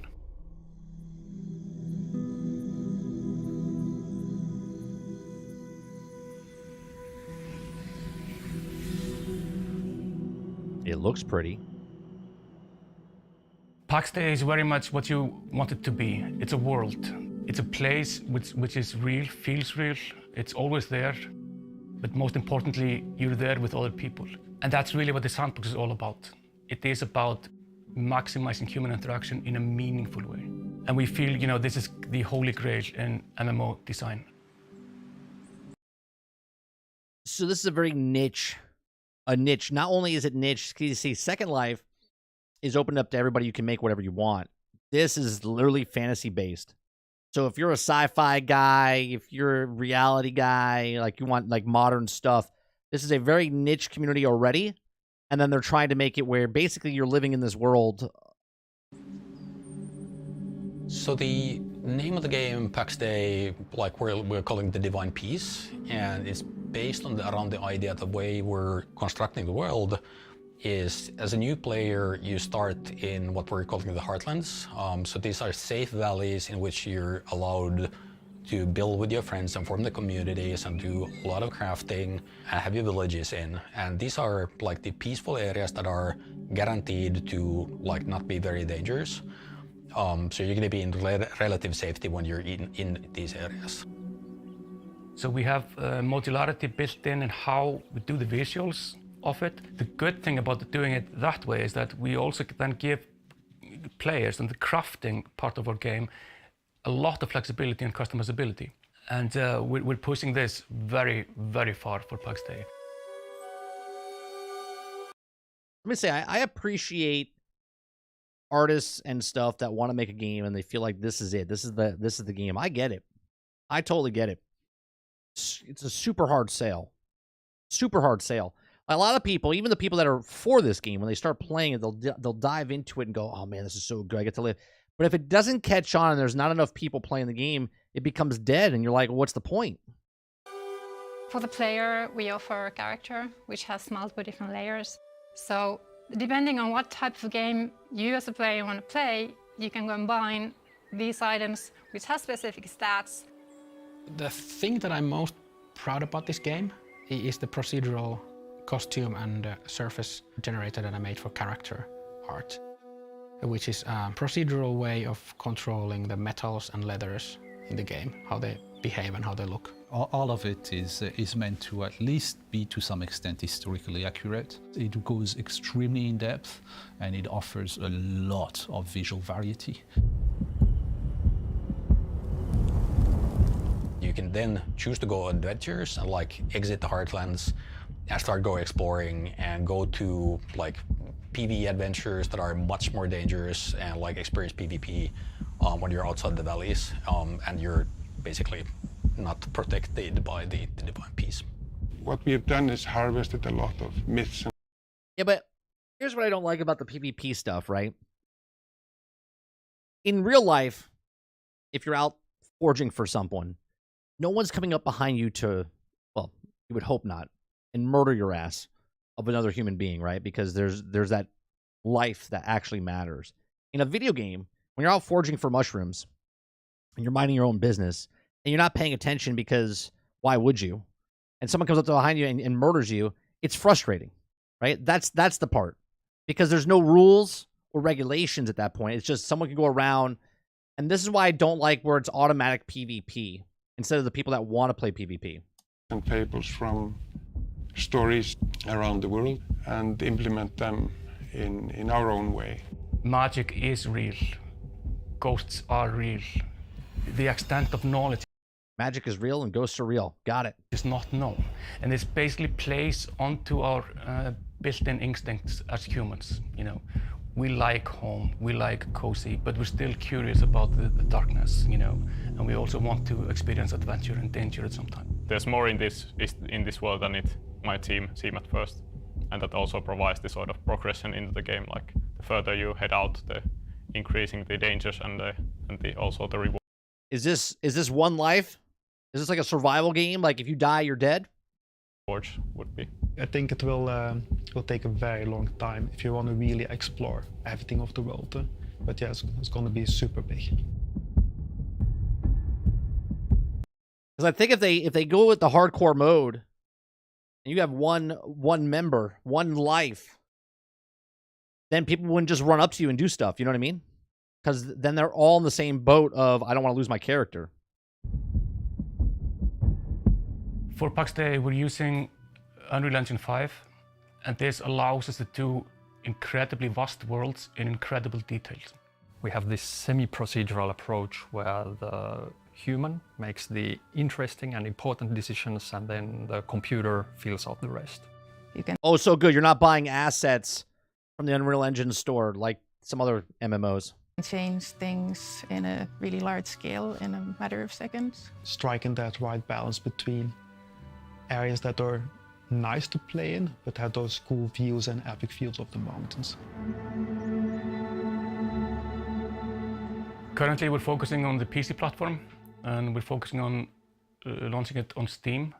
We're also working on multi-platform. We have the game working for other platforms, and we already have prototypes of that, but the current focus is the PC launch on Steam. The ultimate idea is that we want the game to be playable from any device. It's a way to casually engage with the game. You're maybe at work or or in the car, and it's very handy to be able to do this from any device. In the car? Device, like a mobile device. I have never owned a gaming PC, and I have always admired the beautiful worlds that PC players get to experience. And this is my chance, actually, as a more casual gamer, to join in on the fun, together with the core MMO players, having my own little niche thing to do in the world of Pax Day. So if you like games that look similar, but like never experienced that in the context of MMOs, I'm hoping that this game is going to be the one for you that actually breaks the barrier and you want to join an MMO. You know, it's both for very casual and very hardcore. And the beauty is when we have these two playstyles meet, that's where the magic happens, because they will need each other. So experienced players can support new players, and new players can just get new gear and join their friends in an adventure. As a solo player or as a casual player, you can provide like an incredible amount of value and kind of feed the market in your area, or like find the market that has some kind of need.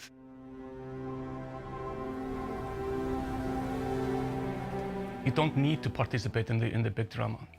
But the fact that there is big drama happening in the world gives the world the context. You know, you will see the soldiers, going to war. You will feel it. Everyone finds a role to play because everyone in the world of Pax Day matters. What if no one shows up and is a weaponsmith inside that town?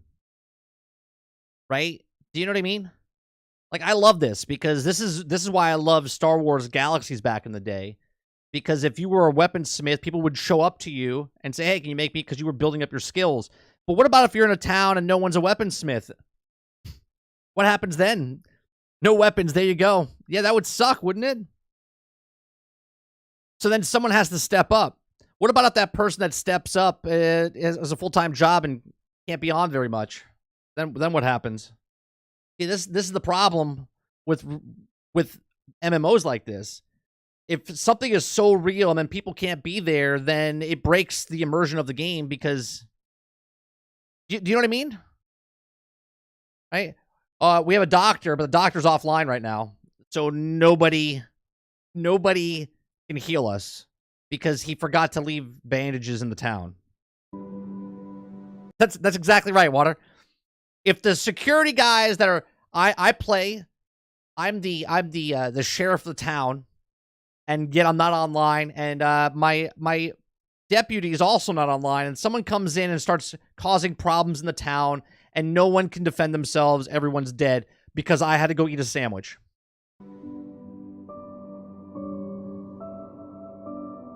I got really excited about the game because I ran in the empty world, and I could imagine in my head, like, at some point in years to come, all of these buildings will be built by somebody real.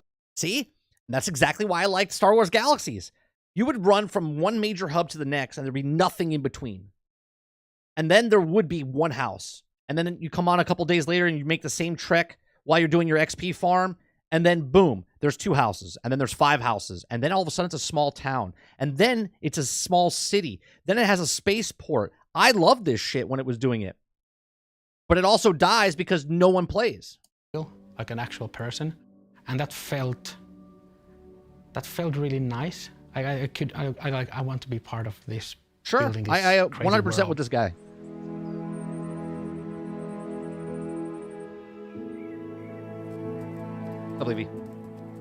It's going to be a long journey. We view being the stagehands of PAX Day as being more like a marathon rather than a single performance. And that's kind of the key to standing up a world like this and also creating the team around it. We are incredibly excited to see how players will build, civilizations up from, the small house into the smaller villages, into the towns, into the cities, It's exactly what Star Wars Galaxies was. Star Wars Galaxy was such ahead of its time, and no one gives credit to that game because no other MMOs were like that in between. Building out the infrastructure for farming and crafting and blacksmithing and alchemy and finding the resources and studying the magic. Seeing things that we haven't even imagined so far. You know, the hallmark of any good MMO is to have an initial theory of how the game will evolve, but understand completely that the game in 10 years, 20 years will probably be completely different from the initial game. It's the game of a lifetime. I believe it's going to be something incredible. I can't wait to people to play the game and see how they like it. Yes, I want to see people's faces playing the game and discovering everything that we've prepared for them. The stage is yours, and we just can't wait to see the world that you make of it.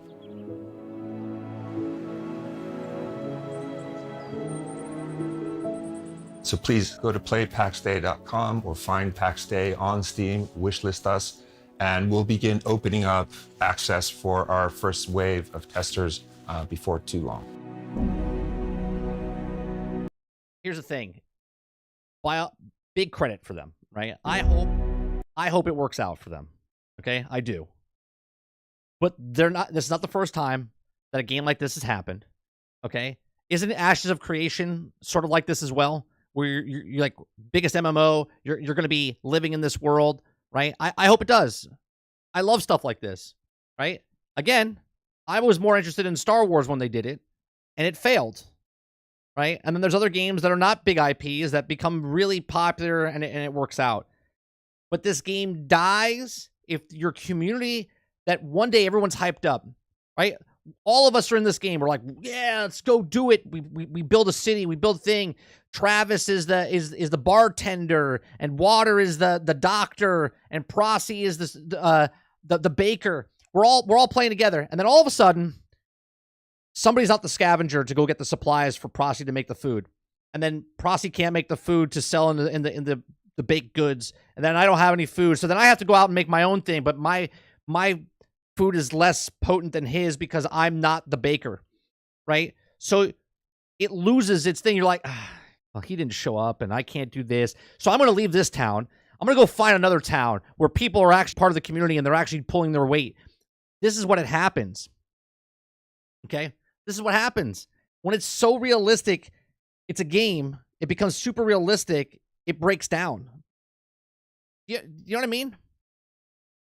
Facts. I think they can achieve this on multiple systems. It will stay populated because people seem very, yeah. I think it seems like a cool idea. I hope it works out. I'll try it out even when it comes out.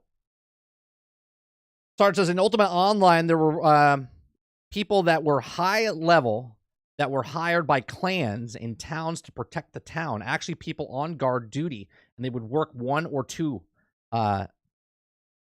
two, and then they would switch off. That's what I'm saying, though. It's awesome if it works. But if it doesn't work, it dies.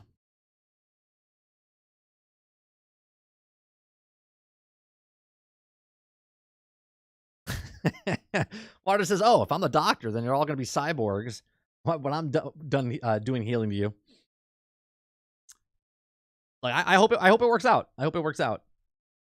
It's not groundbreaking in any way, shape, or form. I mean, I've seen this before. Good, though. Cool.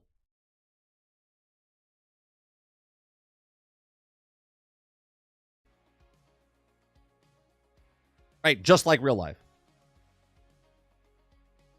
And that's why everyone's like, yeah, I don't want to settle down.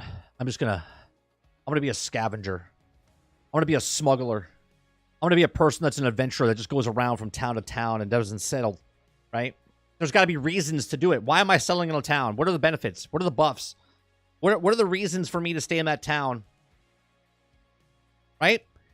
I mean, they do it in Albion Online. Albion Online, you take over territories, and there's different reasons you take over the territories. Right? And then you have a death murder squad that comes around. You're minding your own business. You're a mushroom salesman.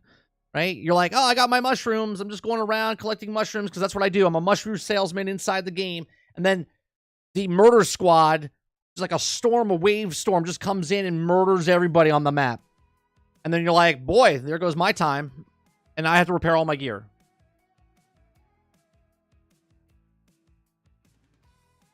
And then what happens in a lot of these games is that everybody's a doctor. Everybody's a security guard. Everyone's the baker. Everyone's the scavenger because nobody is that, right? And they're like, well, I can't wait for this person, so I'm going to do it myself.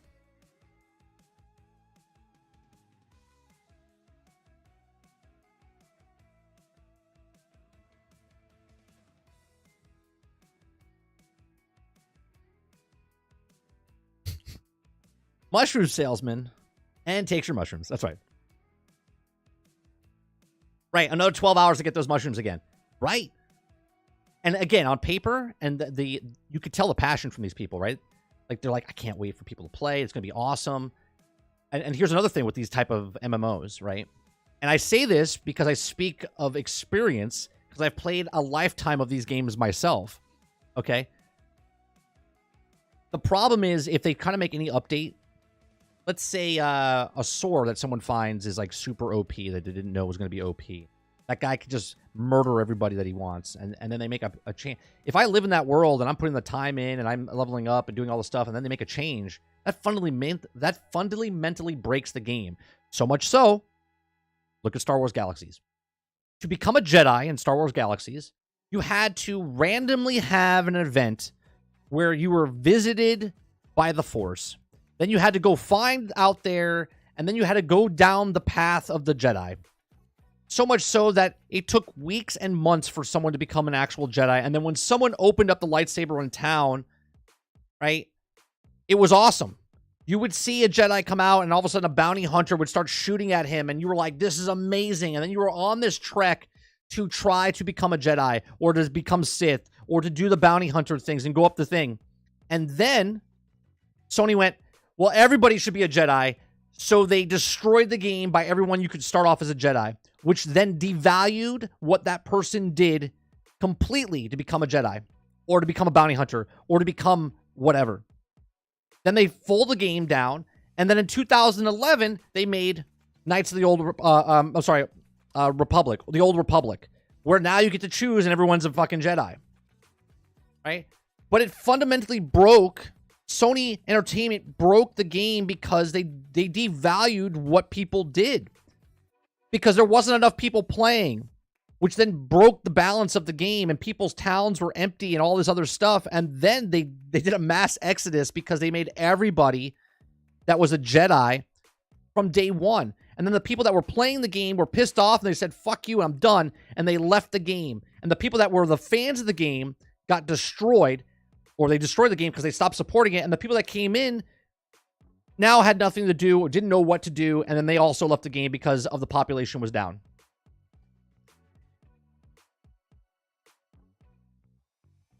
So you got to be careful. You got to be careful what you bring into this game and what people can do.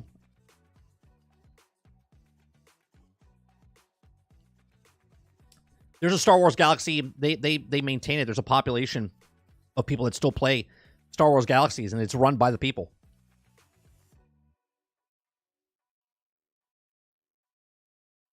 They broke the balance of the Force. Yeah. Yeah. They did to Kathleen Kennedy before Kathleen Kennedy. All right, let's go to the next story.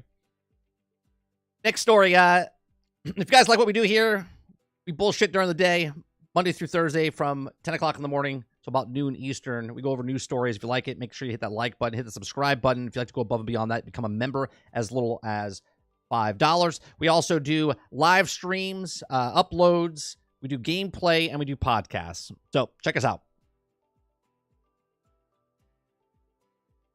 All right. Let's go on.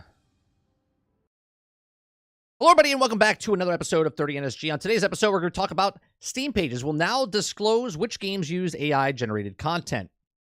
So Steam Pages will now disclose which games use AI-generated content. Valve has published new guidelines for developers looking to release games on the platform, including new rules regarding the use of AI-generated content, specifically targeting copyright-infringing material.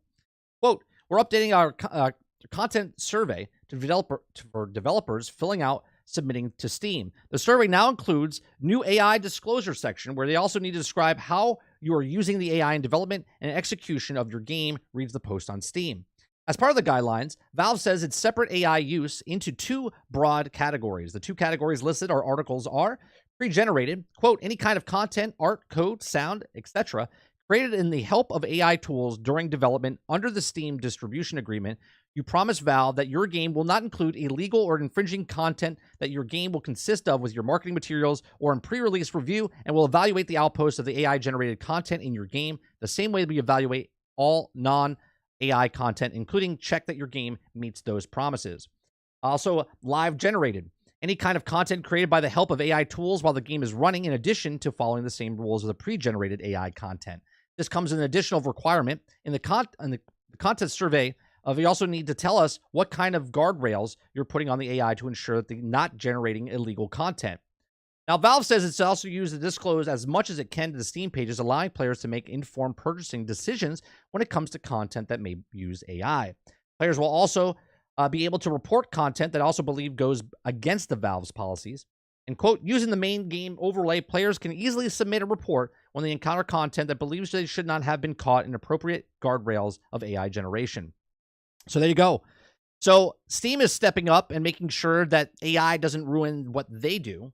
And you see a lot of this. Now, I'm going to make an example of Quinfall a little bit here, but they're not using AI. What they're using, they're using AI generated for the maps, but they're also taking assets of using other people's things. Now, if they go in and use AI to create the animations on top of the things they bought from the asset store, that could be a thing. They just have to report. It doesn't mean it's illegal in any way, shape, or form, as long as they follow the guidelines. I think this is a good thing that Steam is doing what they're doing. I think they see the forest through the trees, where other people don't see the forest through the trees.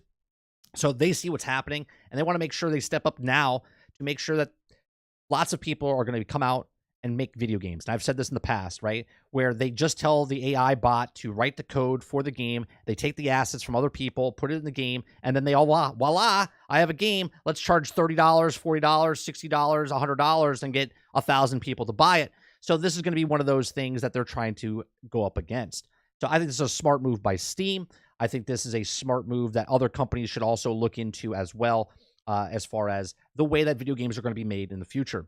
Ready? Any Joe Schmo that has time and some money can purchase assets, get some AI code to make the game look and feel like it's an actual game, but really it's just an AI-generated type of game. These are just my thoughts. Let me know yours in the comments section down below. What do you guys think about Steam putting these new content things, and what do you think? Is this going to stop people, maybe on Steam, but other companies like GOG or anything else that they put their games on? Are they going to step up and do the same type of update rules that Steam did? Let me know in the comments section down below. Please make sure you share, like, and subscribe. And if you like what we do here, check out some of the other videos that we've done. Thanks for watching.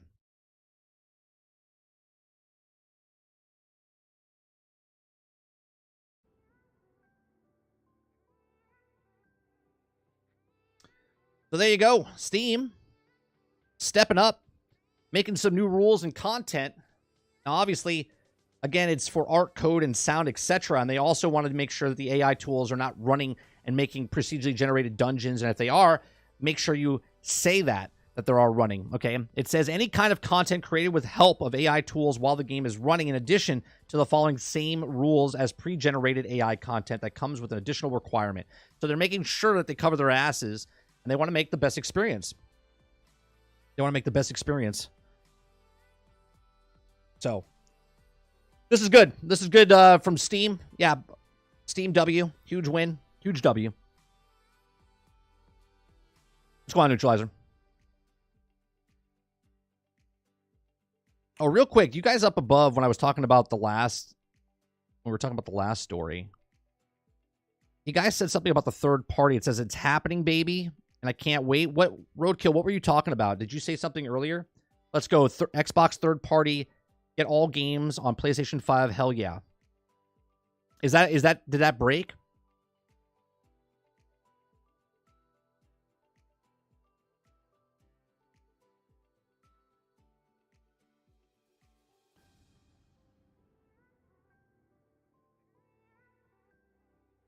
Or are you just saying it's happening?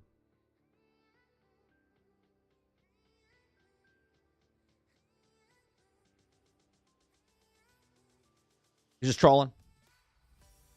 Didn't break? Yeah, I'm looking on Twitter. I don't see anything. It would be all over the place if it was.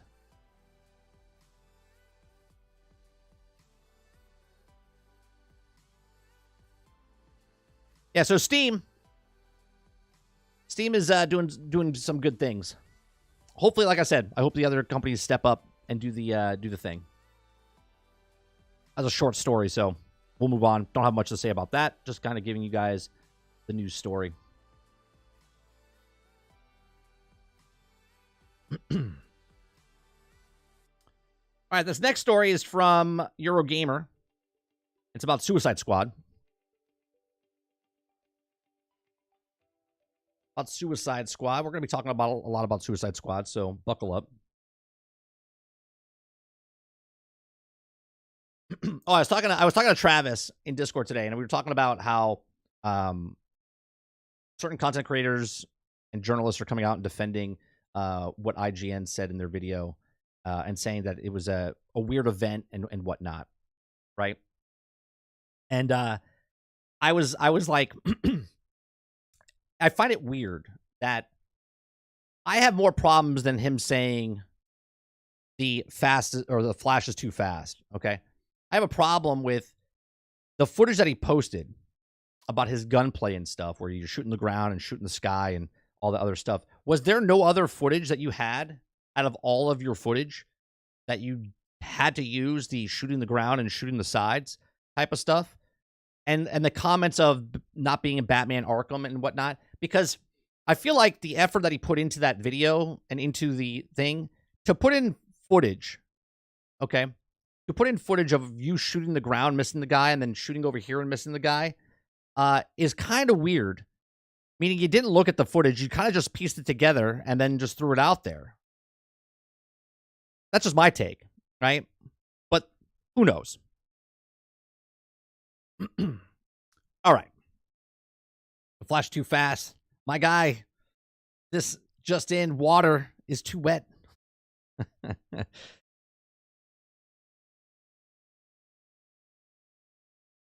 I just think it's funny. I had more problems with that water than, right?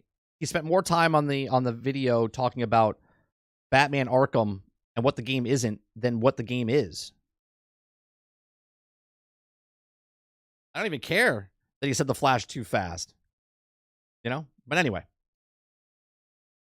Hello, everybody, and welcome back to another episode of 30NSG. On today's episode, we're talking about Suicide Squad Kill the Justice League sees Rocksteady's trademark world building held back by trend chasing.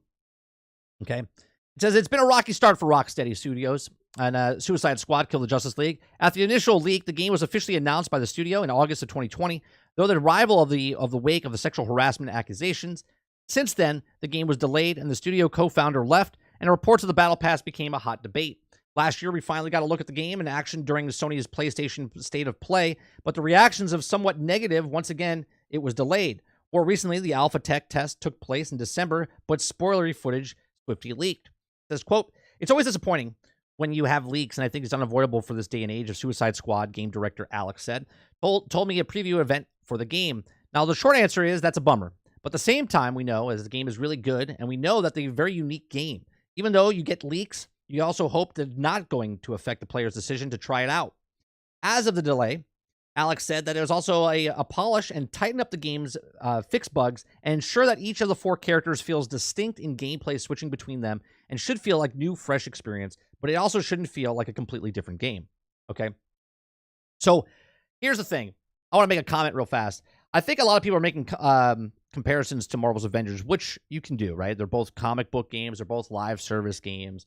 I think one of the things that Marvel's did well is they had enough characters coming out in the very beginning to kind of keep your interest in, okay? They had, I think, 6 characters when the game came out. And then Marvel Future Revolution, which was a mobile game, also had, I think, 8 characters when it came out, okay?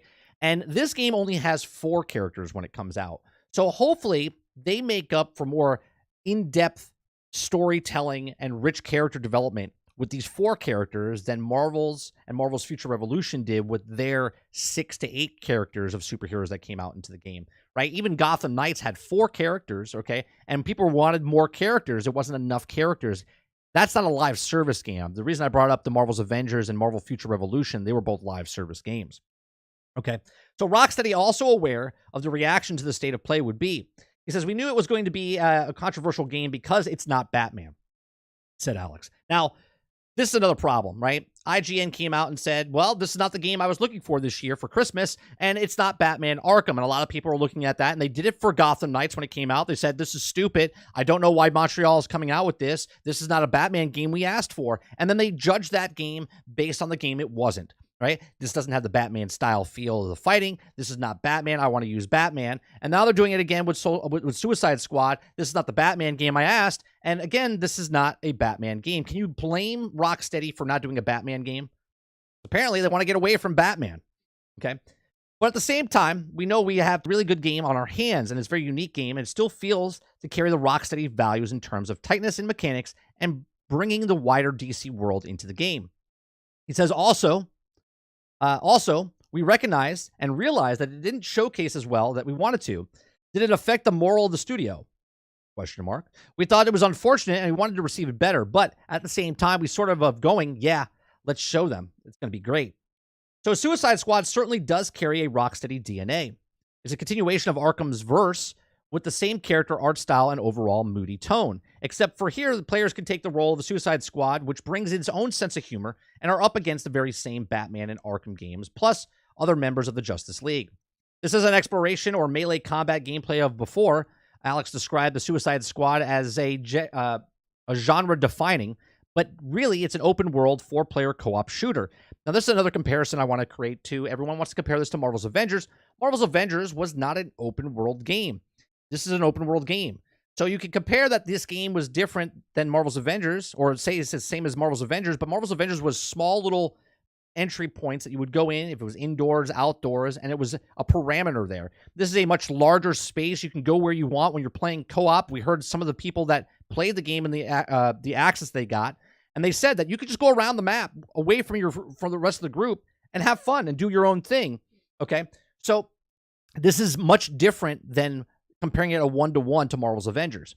Okay, it says players choose between Harley Quinn, Deadshot, Boomerang, and King Shark and explore the city of Metropolis either online or with 3 others or single player and accompany bots. And yes, it's possible to have multiple versions of the characters in your squad, though they'll be substituted in the story cutscenes. And I've said this a couple months ago when people were asking, can you play King Shark, 4 King Sharks? Yes.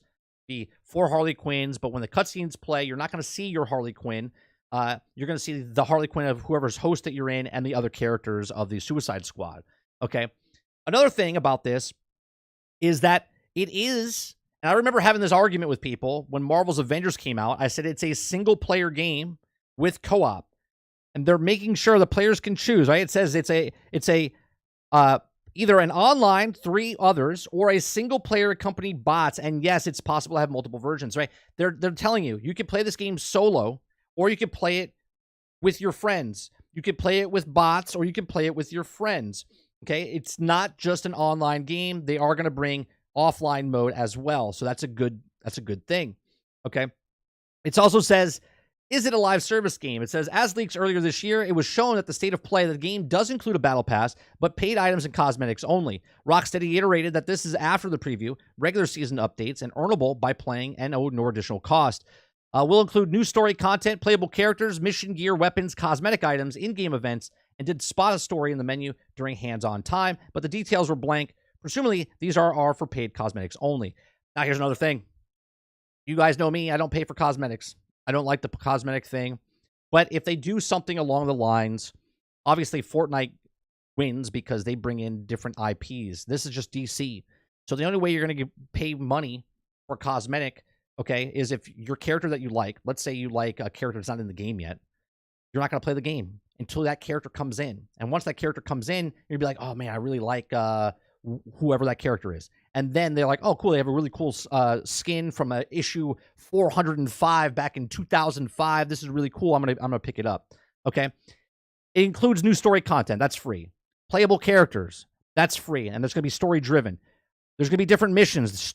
Part of that content, part of that new area that they're bringing in, gears, weapons, cosmetic items, and in-game events, right? If they could do the in-game events, I'm not talking about sit around and hunker down on one part like an event. I'm talking about events, Halloween event, Christmas event, Valentine's event, whatever it is, to keep people coming back for that season, if they have something like that, then this is something different that, again, Marvel's Avengers didn't do. They didn't capitalize on it. They had the Red Room event and they had stuff like that, but those were really like just cashed in. Those weren't really in development for a really long time. They kind of just tossed them in there to give content because they were done supporting the game.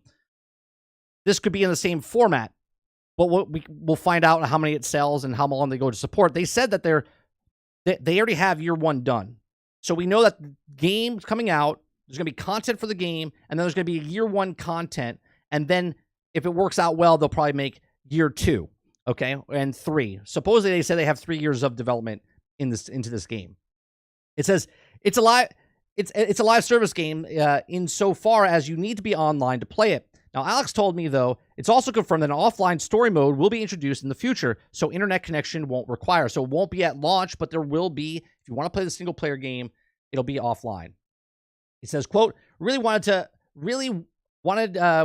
make with this game is to build a community around it. And we want people to not only feel like it's part of Suicide Squad when you play it, but also feel like it's part of a larger DC universe. That's where we have a lot of social features that we're not quite ready to talk about. I mean, social features, I saw in a couple of videos that we saw an actual emote wheel. Marvel's Avengers didn't have an emote wheel, so obviously they're going to be selling some emotes to you.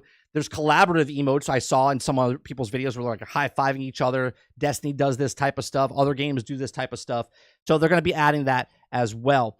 In recent earnings call, David Zaslav, CEO of Warner Brothers, the studio publisher, told investors of the company's plan to transform its biggest gaming franchise into always on live service games. It certainly seems to be the case of a long-term support of Suicide Squads, though, as Alex declined to comment on Warner's plan specifically.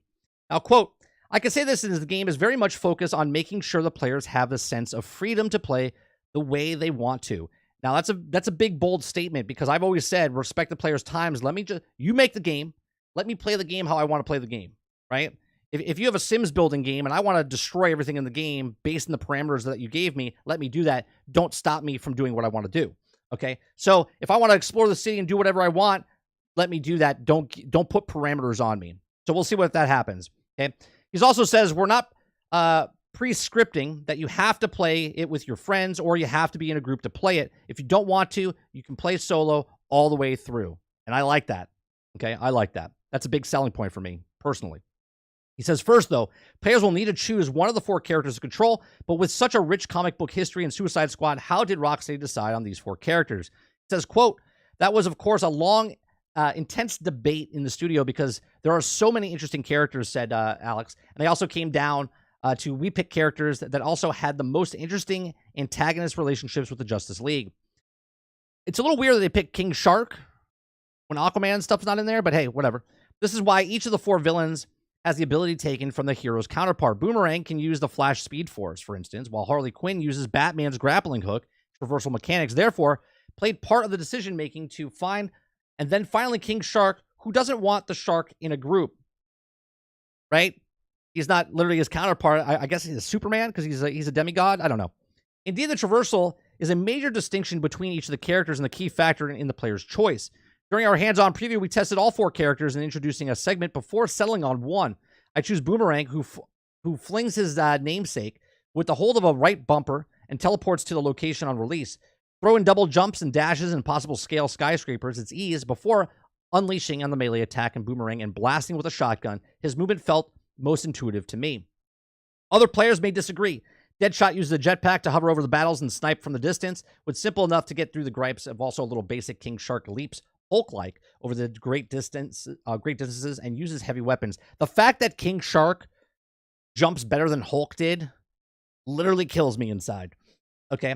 Harley Quinn for me was the most fiddle. Each can grapple up to Batman's Batwing and swing, but most press another button to actually jump off at the apex. You can also use the grapple to pull up the edges of the buildings and leap off. It's also possible, therefore, to combine all those moves and continuously swing again, and the momentum, but I found it especially awkward to pull off. Of course, personally, it's also another major factor of choosing the character, and here Harley Quinn is likely to be the favorite with her sarcastic oddball corpse. Deadshot is more a stoic figure, and King Shark is Gormless butt of jokes, and also Boomerang is electric wildcard. He says, what's more, of the 4 characters don't fit into the typical co-op playstyle like healer or tank, he says. He told me that it was by design and was balanced through extensive playtesting. At the start of it, it was really wanted to do is make sure that each character has its own unique traversal, he said. So they also feel unique to play. And I think it's pushed up as far as possible without becoming most likely a different game and when you switch characters. Now, individually, the characters do feel distinct, and there's also a little sense of teamwork between them. Sure, the characters and villains work by a team necessity, but playing as a group doesn't always feel like playing together. It's just 4 players attempting to dominate the battlefield individually. What's more, and not instant, is the cliche Marvel vs. DC debate. Marvel Spider-Man 2 is a fresh in the memory and set a high standard for superhero games, perhaps even the pinnacle, with fluid, intuitive motion and also approachable superhero fantasy. Suicide Squad, by comparison, doesn't reach the same height with fidelity controls and the characters who are likable but lack of certain thrill to embody. The open world also compares unfavorably to Spider-Man 2, of course, and the Rocksteady's take on fictional city. It's instantly recognizable, and for once, the Arkhamverse may give us a daylight, but Metropolis is a sprawling, vertical, populated maze of buildings without the clear routes of easily discernible of landmarks. It's also a backdrop of the battles that also had to navigate by a simplistic radar minimap for finding enemies and find friends alike, which also violent explosions, special effects, damage numbers, quest markers, and more on screen at once. It all feels too difficult to parse. Okay. By the time I found the enemies to shoot, your teammates probably got there first. Now, this is really hard for me to comment. I can't personally. But most of the streamers that we watched said that you could turn off the UI. You can customize the UI how you want. So if you want all the stuff on the numbers and the things and all the bells and whistles and all the stuff going off, you can keep that on. You can take certain things off. It's customizable inside the menu system. And a lot of people didn't talk about that, and they just want to beat the dead horse of the UI is bad. Now, maybe the UI is bad. Maybe they can make it changes. Maybe it's too big or too small or whatever. But to be able to shut it off and turn it on, that's a huge thing, right? That if you don't want to look at it, you don't have to look at it. So it says, at its core, though, Suicide Squad does offer some enjoyable, scrappy combat. Each character and has access to certain weapon types and meaty selection of pistols and shotguns, machine guns, and more, and follow up by the jungling melee attack with the gunshot guarantees a critical hit. Added its hits and recharge shields, counter shots, comically overpowered grenades, and a Gears of War-esque reload, and a very satisfying Suicide Strike special, and the rhythm of combat quickly slots into place, and the shame traversal doesn't quite match, at least not without practice. Okay? And that's another thing. Everyone thinks they're just going to get in the game, they're just going to be like pros at it right away, right? It's fun, but it also feels like you're going to be actually growing as you actually, the more you play, the better you'll get, supposedly, unless you're certain people. Right? Narrative is also where Rocksteady excels. There's also clear love for the source material, but references never hinder creativity, and the studio is more willing to put their own spin on things than familiar faces. Whereas a wide cast of characters, both good and bad, plus the blockbuster-worthy story with brilliant performances and production, welcome diversity. And I hate when they put this stuff like that in. I was practically happy to see it all welcome all heroes. Pride sign prominently include all Justice League base, and even the tribute of Batman's voice actor Kevin Conroy. No doubt the DC fans will find plenty of Easter eggs. But even without the prior knowledge, it's easy to fall to certain with the prickly relationships and quip jabs at one another. Wonder Woman is here too, though Alex remains tight-lipped about whether a particular incarnation will relate in the forthcoming game in the Middle-earth Shadows of Morrowind team Monolith. What to say of the Wonder Woman in our game is Rocksteady's take on Wonder Woman, he said, and get you to see a lot of during the game and know a bit better. Now, this would be interesting because James Gunn talked about how all the characters will be in the movie, in the game, and the thing, they'll all be crossing over. And Monolith is making a Wonder Woman game, and they're saying that this is their take on Wonder Woman. I wonder, though, they might look different, and this is what I've been talking about for about a couple of years now, 2 years, 3 years. I talked about the MGU, the Marvel Gaming Universe, and then James Gunn came out, and I have a video talking about that he's probably doing the DC Gaming Universe.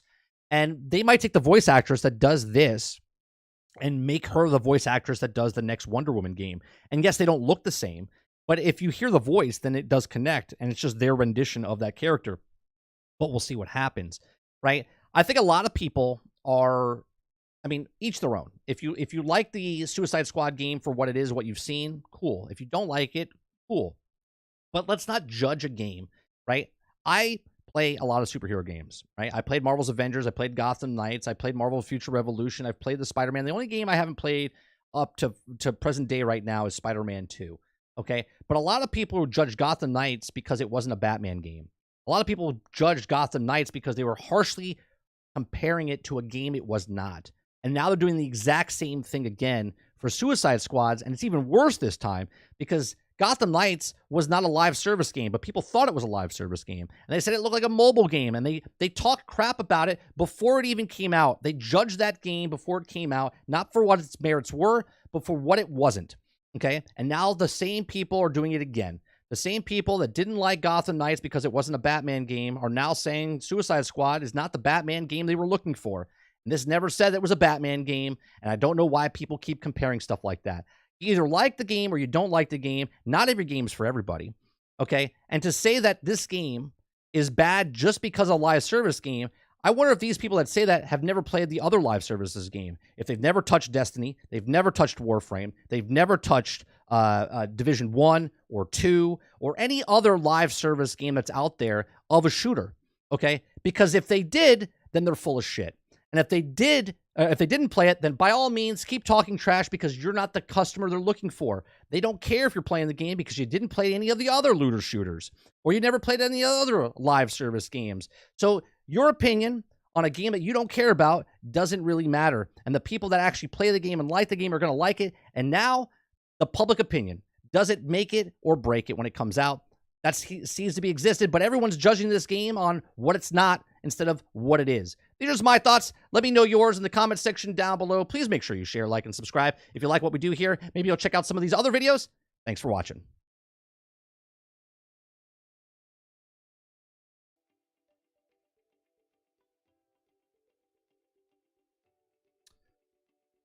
All right. Let me see what you guys are saying here.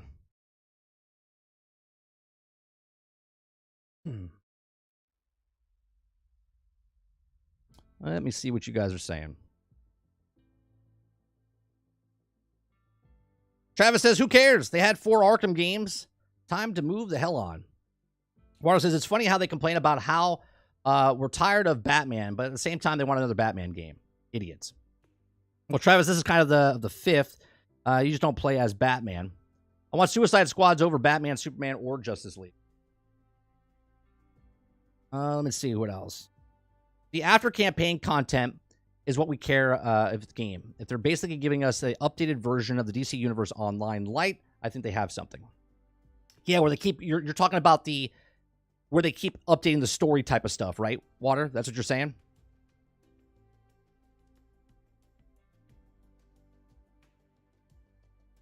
Elle says, I hope the game is good. My interest is to see what the characters they bring in. That's one of my pet peeves with these type of games, Elle. Like the ones that they bring in, right? And I mentioned this in the beginning. Marvel's Avengers had 6 characters when they came out. More people. Yeah, it's just two extra characters. But then they also had Kate and Hawkeye come out within a couple of months of the original characters coming out. So you had 8 within the first 6 months. Okay.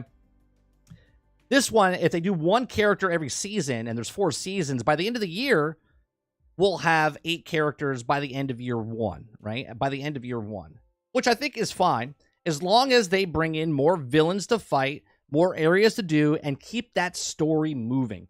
Unlike where once you're done with the characters, you're playing the same story over and over and over. Hopefully, I don't know if they're doing this, but if they bring these characters in, and then all of a sudden, I don't know, let's say Peacemaker comes in. I use him because he's a popular character now with the Suicide Squad, with the HBO show and stuff, right? Let's say Peacemaker comes in. You do a mission with these guys and you find Peacemaker. Then Peacemaker is now part of your group. And then there's another story aspect that you go through as Peacemaker or as Harley or as King Shark, right? And it makes it different every time you play up to a certain point, obviously. Like this season, you're doing this storyline like DC Universe Online does, like Water said. I think that's a winning solution or winning scenario for them, as long as they already have it created and they're not chasing their tail.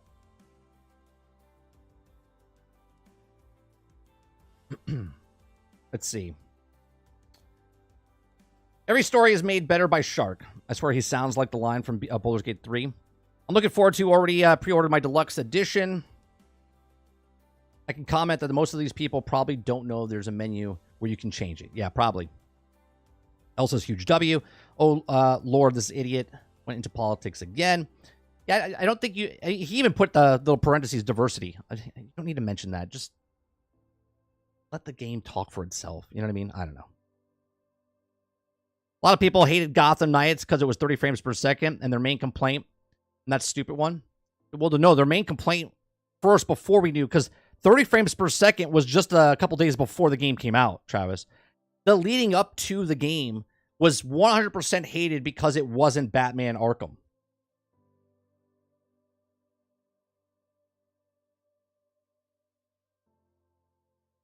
Do you think the Suicide Squad will have a $360 skin?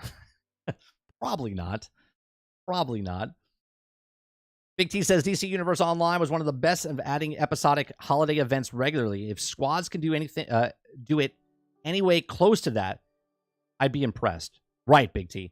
Again, I don't know if they're going to do it like that, but if that's what they're talking about, every season they come out with like a new storyline that you're going up against, then cool. Here's the thing, though. I hope you get the character. So we're done with the main story, right? Let's say we're done with the main story, and now the next season, first season comes out. The very first mission that you go on should be that you unlock the next character. Like you recruit him and you go on a mission with him, and then the story starts. Instead of story starts, you're using the same 4 characters for this new story, and at the end of the story, you use the new character. You see what I'm saying? Or the new character unlocks the end of the battle pass. If it does that shit, I think people are going to push back on that. If you just give us the character, which they said all characters, maps, and weapons and stuff are free, then I think that's cool. Because then they bring in the character, like you do the prologue of the new mission, the new season that comes out. You do the mission, and then all of a sudden Amanda Waller says, I have a new recruit. I need you to go save him, blah, blah, blah. And you're like, okay, who is it? You do the mission, bam, Peacemaker. Then Peacemaker's in the game, and then all of a sudden now you can use Peacemaker for that rest of that new story campaign if you want to use it. That would be cool. Travis says, hopefully they do the arc. They do the arc like Brainiac is done now, and we have Ra's al Ghul, Penguin goes rogue, or right. I hope it at the end of this we have a story done, and then it continues on afterwards. Destiny only had 3 characters. If the game is fun, it's fun. It's all that matters. There's a difference. There's a difference, Crowded. You're comparing Destiny, and Destiny was a generic IP that they showed you that this is it. You had a hunter, you have a warlock, and you have a titan. This is a DC universe, and these games live or die based on the amount of characters you can be. Because if someone's a DC fan and your character's not in the game, you don't care. You don't give a shit about this game. But all of a sudden, they put Nightwing in the game, or they put Poison Ivy as a playable character in the game, not Kid Ivy, but actual Poison Ivy, or they bring in Mr. Freeze, or they bring in Croc. That person goes, oh man, I'm a huge Croc fan. They come in. If Bane comes in, someone's like, oh, I want to play the game now. There's a completely different. You can't do a comparison to Destiny. Destiny is a generic IP that came out that is now a hit. DC is an established universe that people know the characters, and they want as many characters. And when they have the characters, they want to go up against as many bosses as possible. And if that's more Justice League, like Aquaman's the next guy, and then Martian Manhunter comes in, or Robin comes in and he's corrupt, whatever. They want as many characters as possible going up against as many villains as possible. You can't compare Destiny to what they're doing because DC is a much, much bigger IP than what Destiny is and what Destiny will ever be. It's a huge IP for video games, but the DC universe is a huge IP in reality. People that don't even play games read the comics, watch the shows, go to the movies.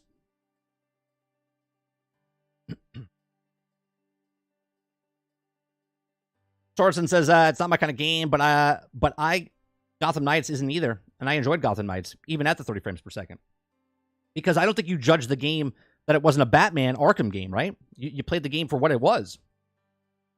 Travis says, random bodies are showing up, cut into pieces with surgical precision. Waller sounds worries, asks for the track it down, and it's Deathstroke. There you go.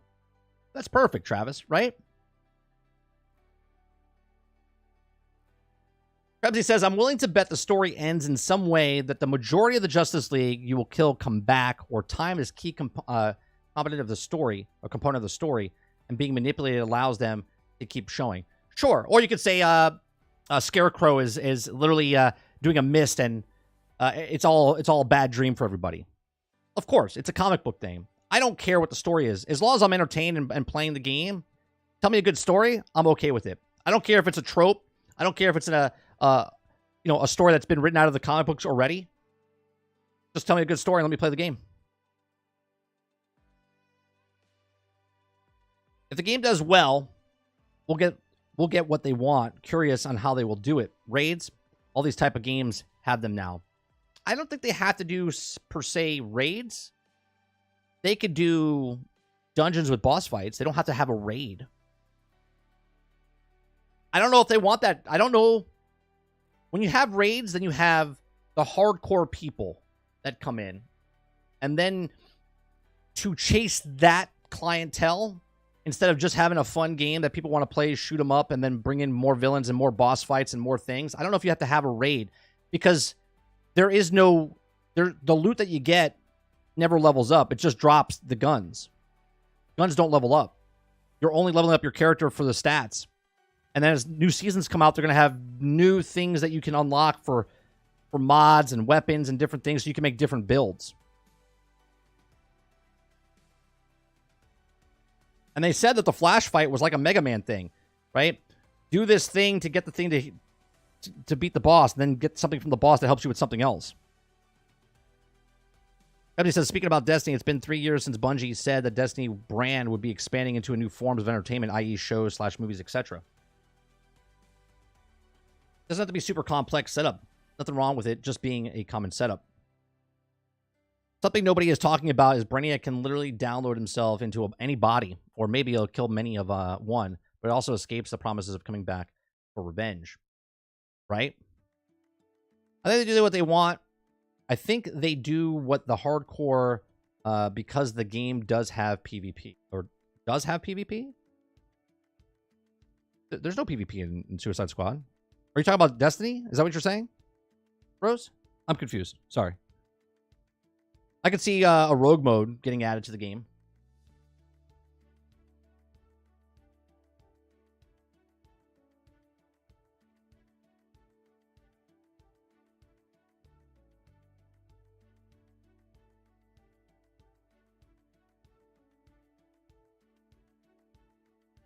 You're saying I think they do what the hardcore clientele because the game does have PvP. And no Suicide Squad has... Does it 3v3v3? Yeah, no, Suicide Squad has PvP, doesn't it? 3v3v3? I don't think it does. Unless you're speaking of something of a leak, Rose, that I don't know about. I don't know if there's a PvP. And I'm being honest, I don't know. If something was spoken of, there's a game mode that's PvP, I don't know.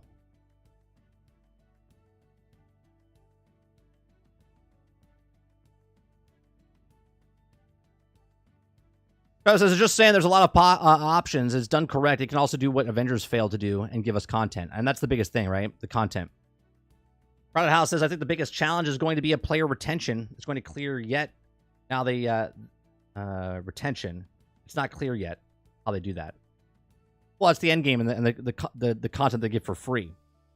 The player, the expansions of the maps, the new gear. That's their plan that we know of, but not officially yet.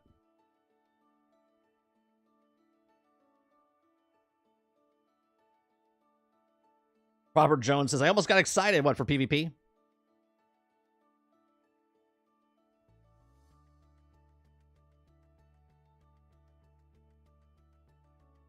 I mean, I don't know. Maybe they do add a PvP just for fun down the line. I don't know.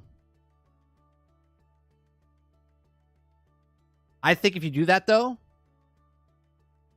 they completely fuck up the whole thing of what they're doing with the game.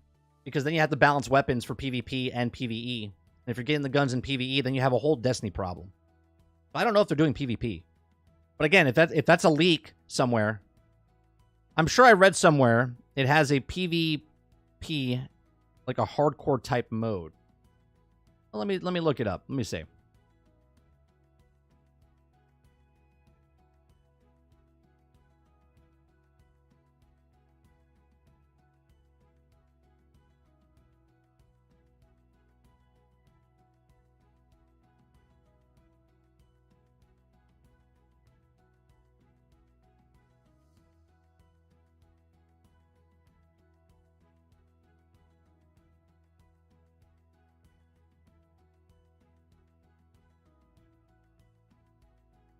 Let's see.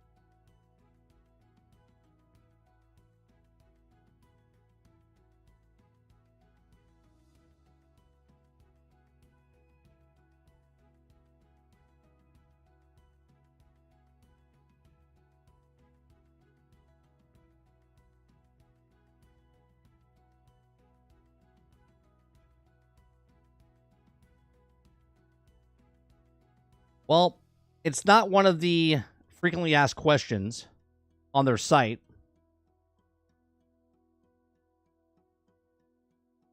Six days ago on Reddit, any info about potential PvP mode?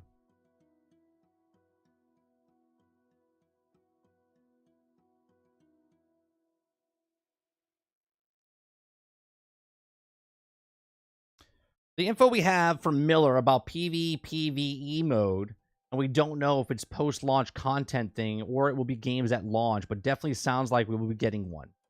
So apparently, Miller...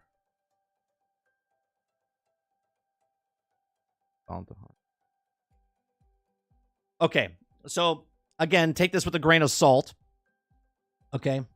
It says, I did see a leak about maybe a PvPvE mode because of the rumored multiverses stuff going on, but that's really it.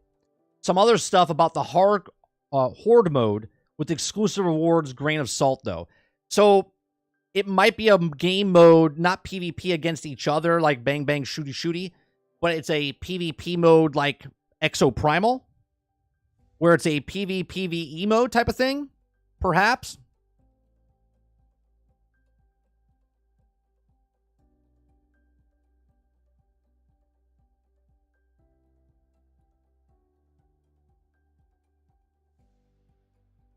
Because if they do a straight up, and again, it's just my thoughts and speculations. If they do a PvP, that changes the whole dynamic of the game.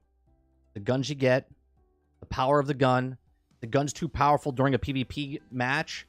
They're going to nerf that gun. And if they start doing shit like that, then the whole game itself starts to crumble down. Because I don't think that's what type of game it is. Now if they do something and add a PvPvE mode, and it's like a gambit type of thing, but you're not shooting against each other, it's like a race against time, that's completely different. Thorson with a $10 super chat. I'm not sure if it's going to read it or not, so I'm going to read it. It's not my thing, but I'm tempted to play it just because people are saying it's going to be bad. I like Starfield and Gotham Knights. Maybe I just got bad taste. You and me both. You and me both. The games that everyone hates, I like. Some of them I love. You know, and that's just it. Most games is subjective. You don't have to like what I like, right? But I also don't try to talk shit about something if there's no proof of shit. I respect the weird flex.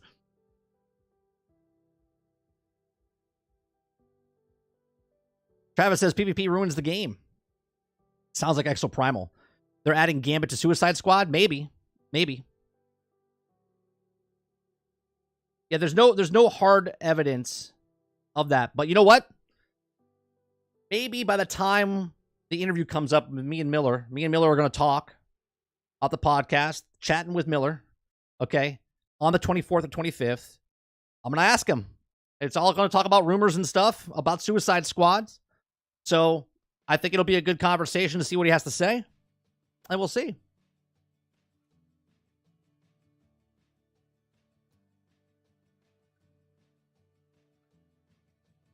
Well, that's not.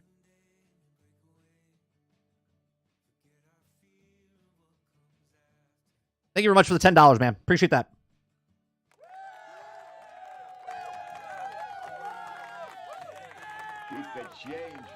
Here it comes. It's not my thing, but I'm tempted to play it just because people are saying it's gonna be bad.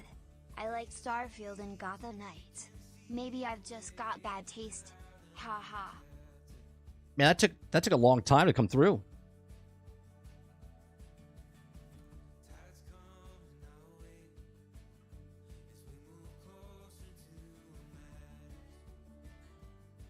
You know what that sounds like? I just realized. You know what that sounds like? It sounds like Poison Ivy from Suicide Squad. Maybe she's AI. Maybe she's AI.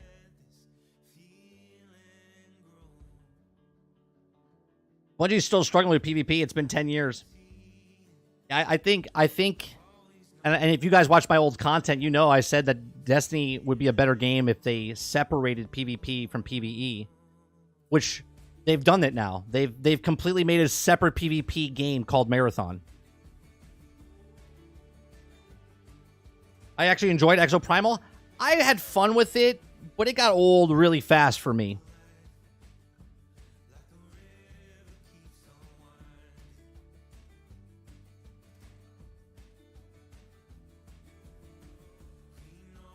Sounds like the Red Queen from the Resident Evil movie.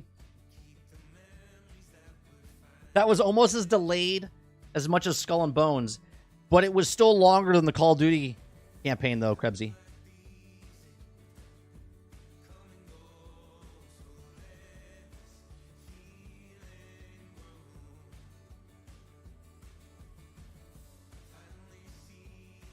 Destiny would be better if it just died tomorrow.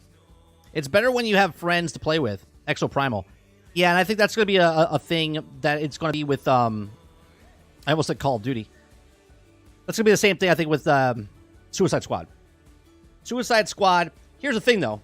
It can give or take, right?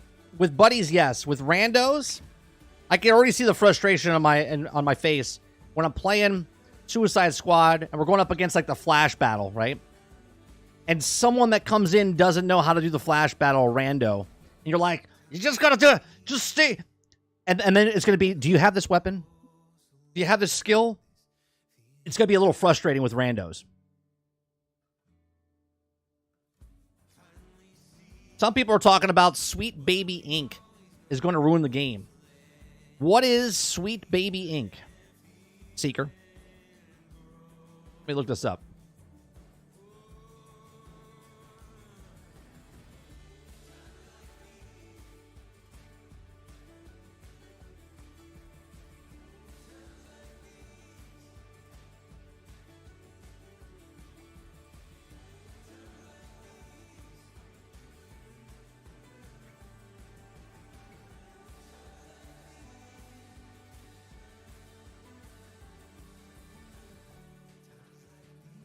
Let me see.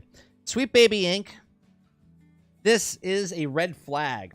There's a company that is responsible for the diversity in games and thus transforming what should be entertainment into identified political propaganda. Sweet Baby Inc. has several games and disoriented the doubts of stories in the CV amongst the list of games that some caught my attraction or my attention is God of War 2, Gotham Knights, Spider-Man 2, Alan Wake 2, and now Suicide Squad. Some of these games have something in common.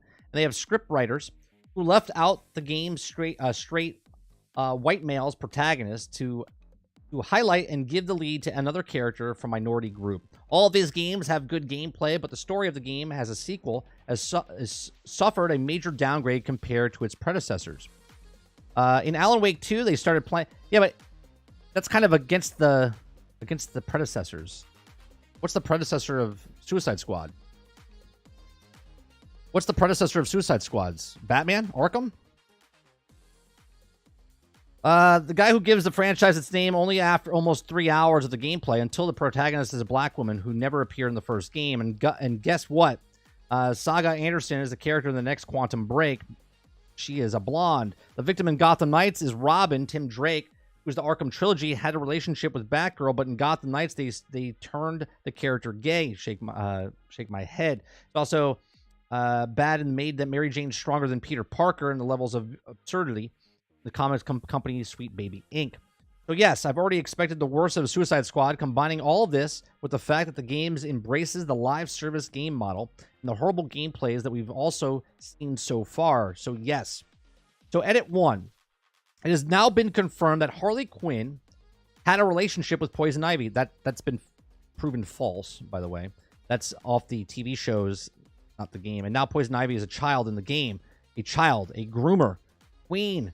Is there any huge red flag? I don't know anything else. I think the people are reaching a little too far here. Because the game is separate from the television show and then HBO and whatnot. Now, I guess you could say that James Gunn said everything's going to be connected and whatnot, but again, here's the thing. You're judging a game, and I'm not saying you, Seeker, okay? But people are judging the game on what it's not compared to what it is. Nobody knows right now if that's true or false. Now, you could say that they didn't know that with Spider-Man, and they didn't know that with God of War and all the other stuff until after the game. But here's the beautiful thing about reality. The reality is you don't have to buy it. You don't have to buy it. You don't have to get it day one, week one, month one, year one. You can wait and see. And then when it happens, be like, aha, I told you.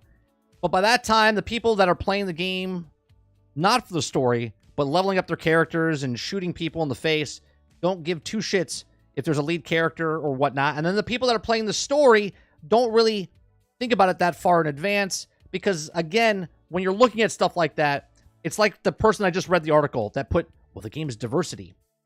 You don't have to put that. The people that point stuff out like that are the problem. Because sometimes it's something they put in the game is just like a speed bump. You don't even realize it's there.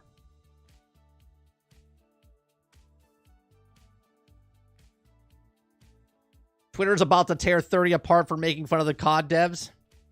I mean, at least my viewership will go up.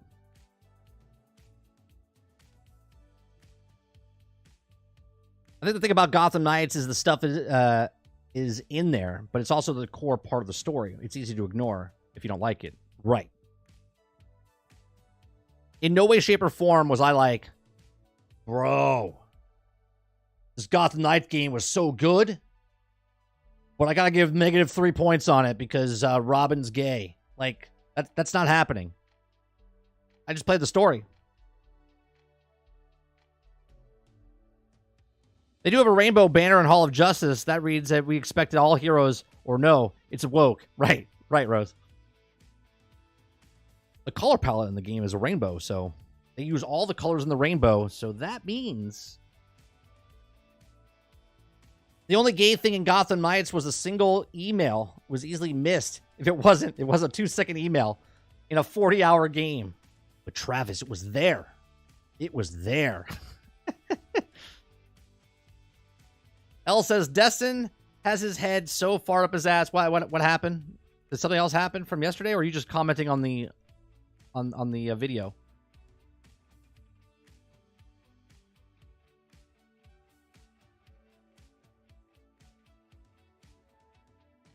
Now, I do agree by taking characters and changing them. We've talked about this before on movies and stuff.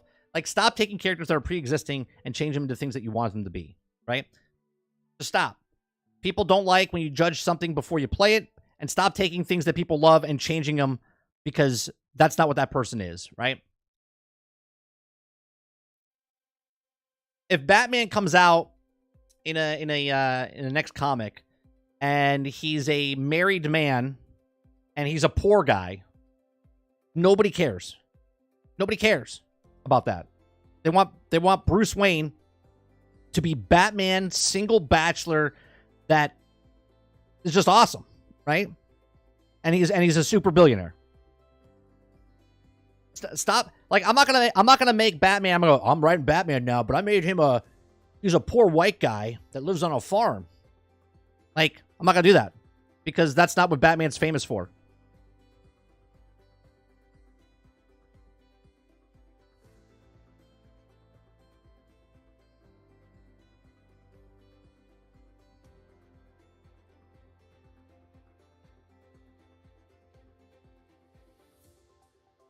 Batman works because Bruce is the mask. Yeah. It works for a lot of reasons. James Bond is badass because he's badass. And that he likes to sleep with women.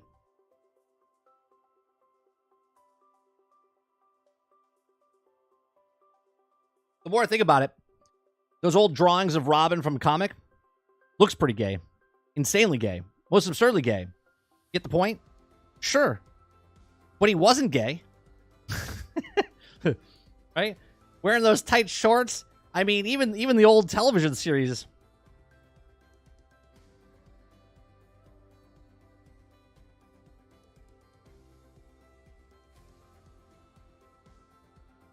I pre-ordered the game. I'm excited for it, but it's also been a whole spectrum of critics and fans talking at some of them, talking about Sweet Baby Inc., making it woke. I don't believe it at all. I mean, it is what it is, right? If I go to my lawn and I want to find an ant, I'm going to find one.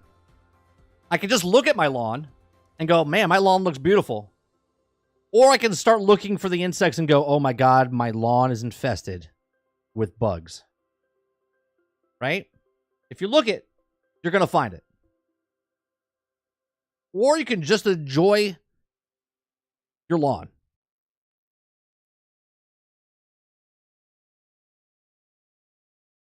Robert Jones says, Robin was closeted, changed my mind. Shots fired. Shots fired. Everyone get down. He's baiting. He's baiting.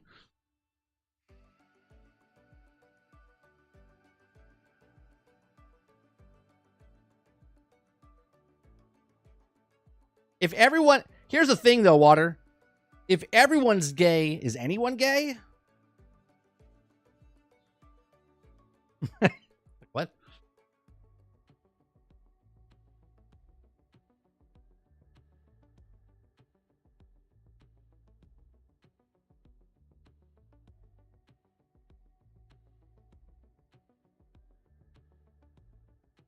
It happened.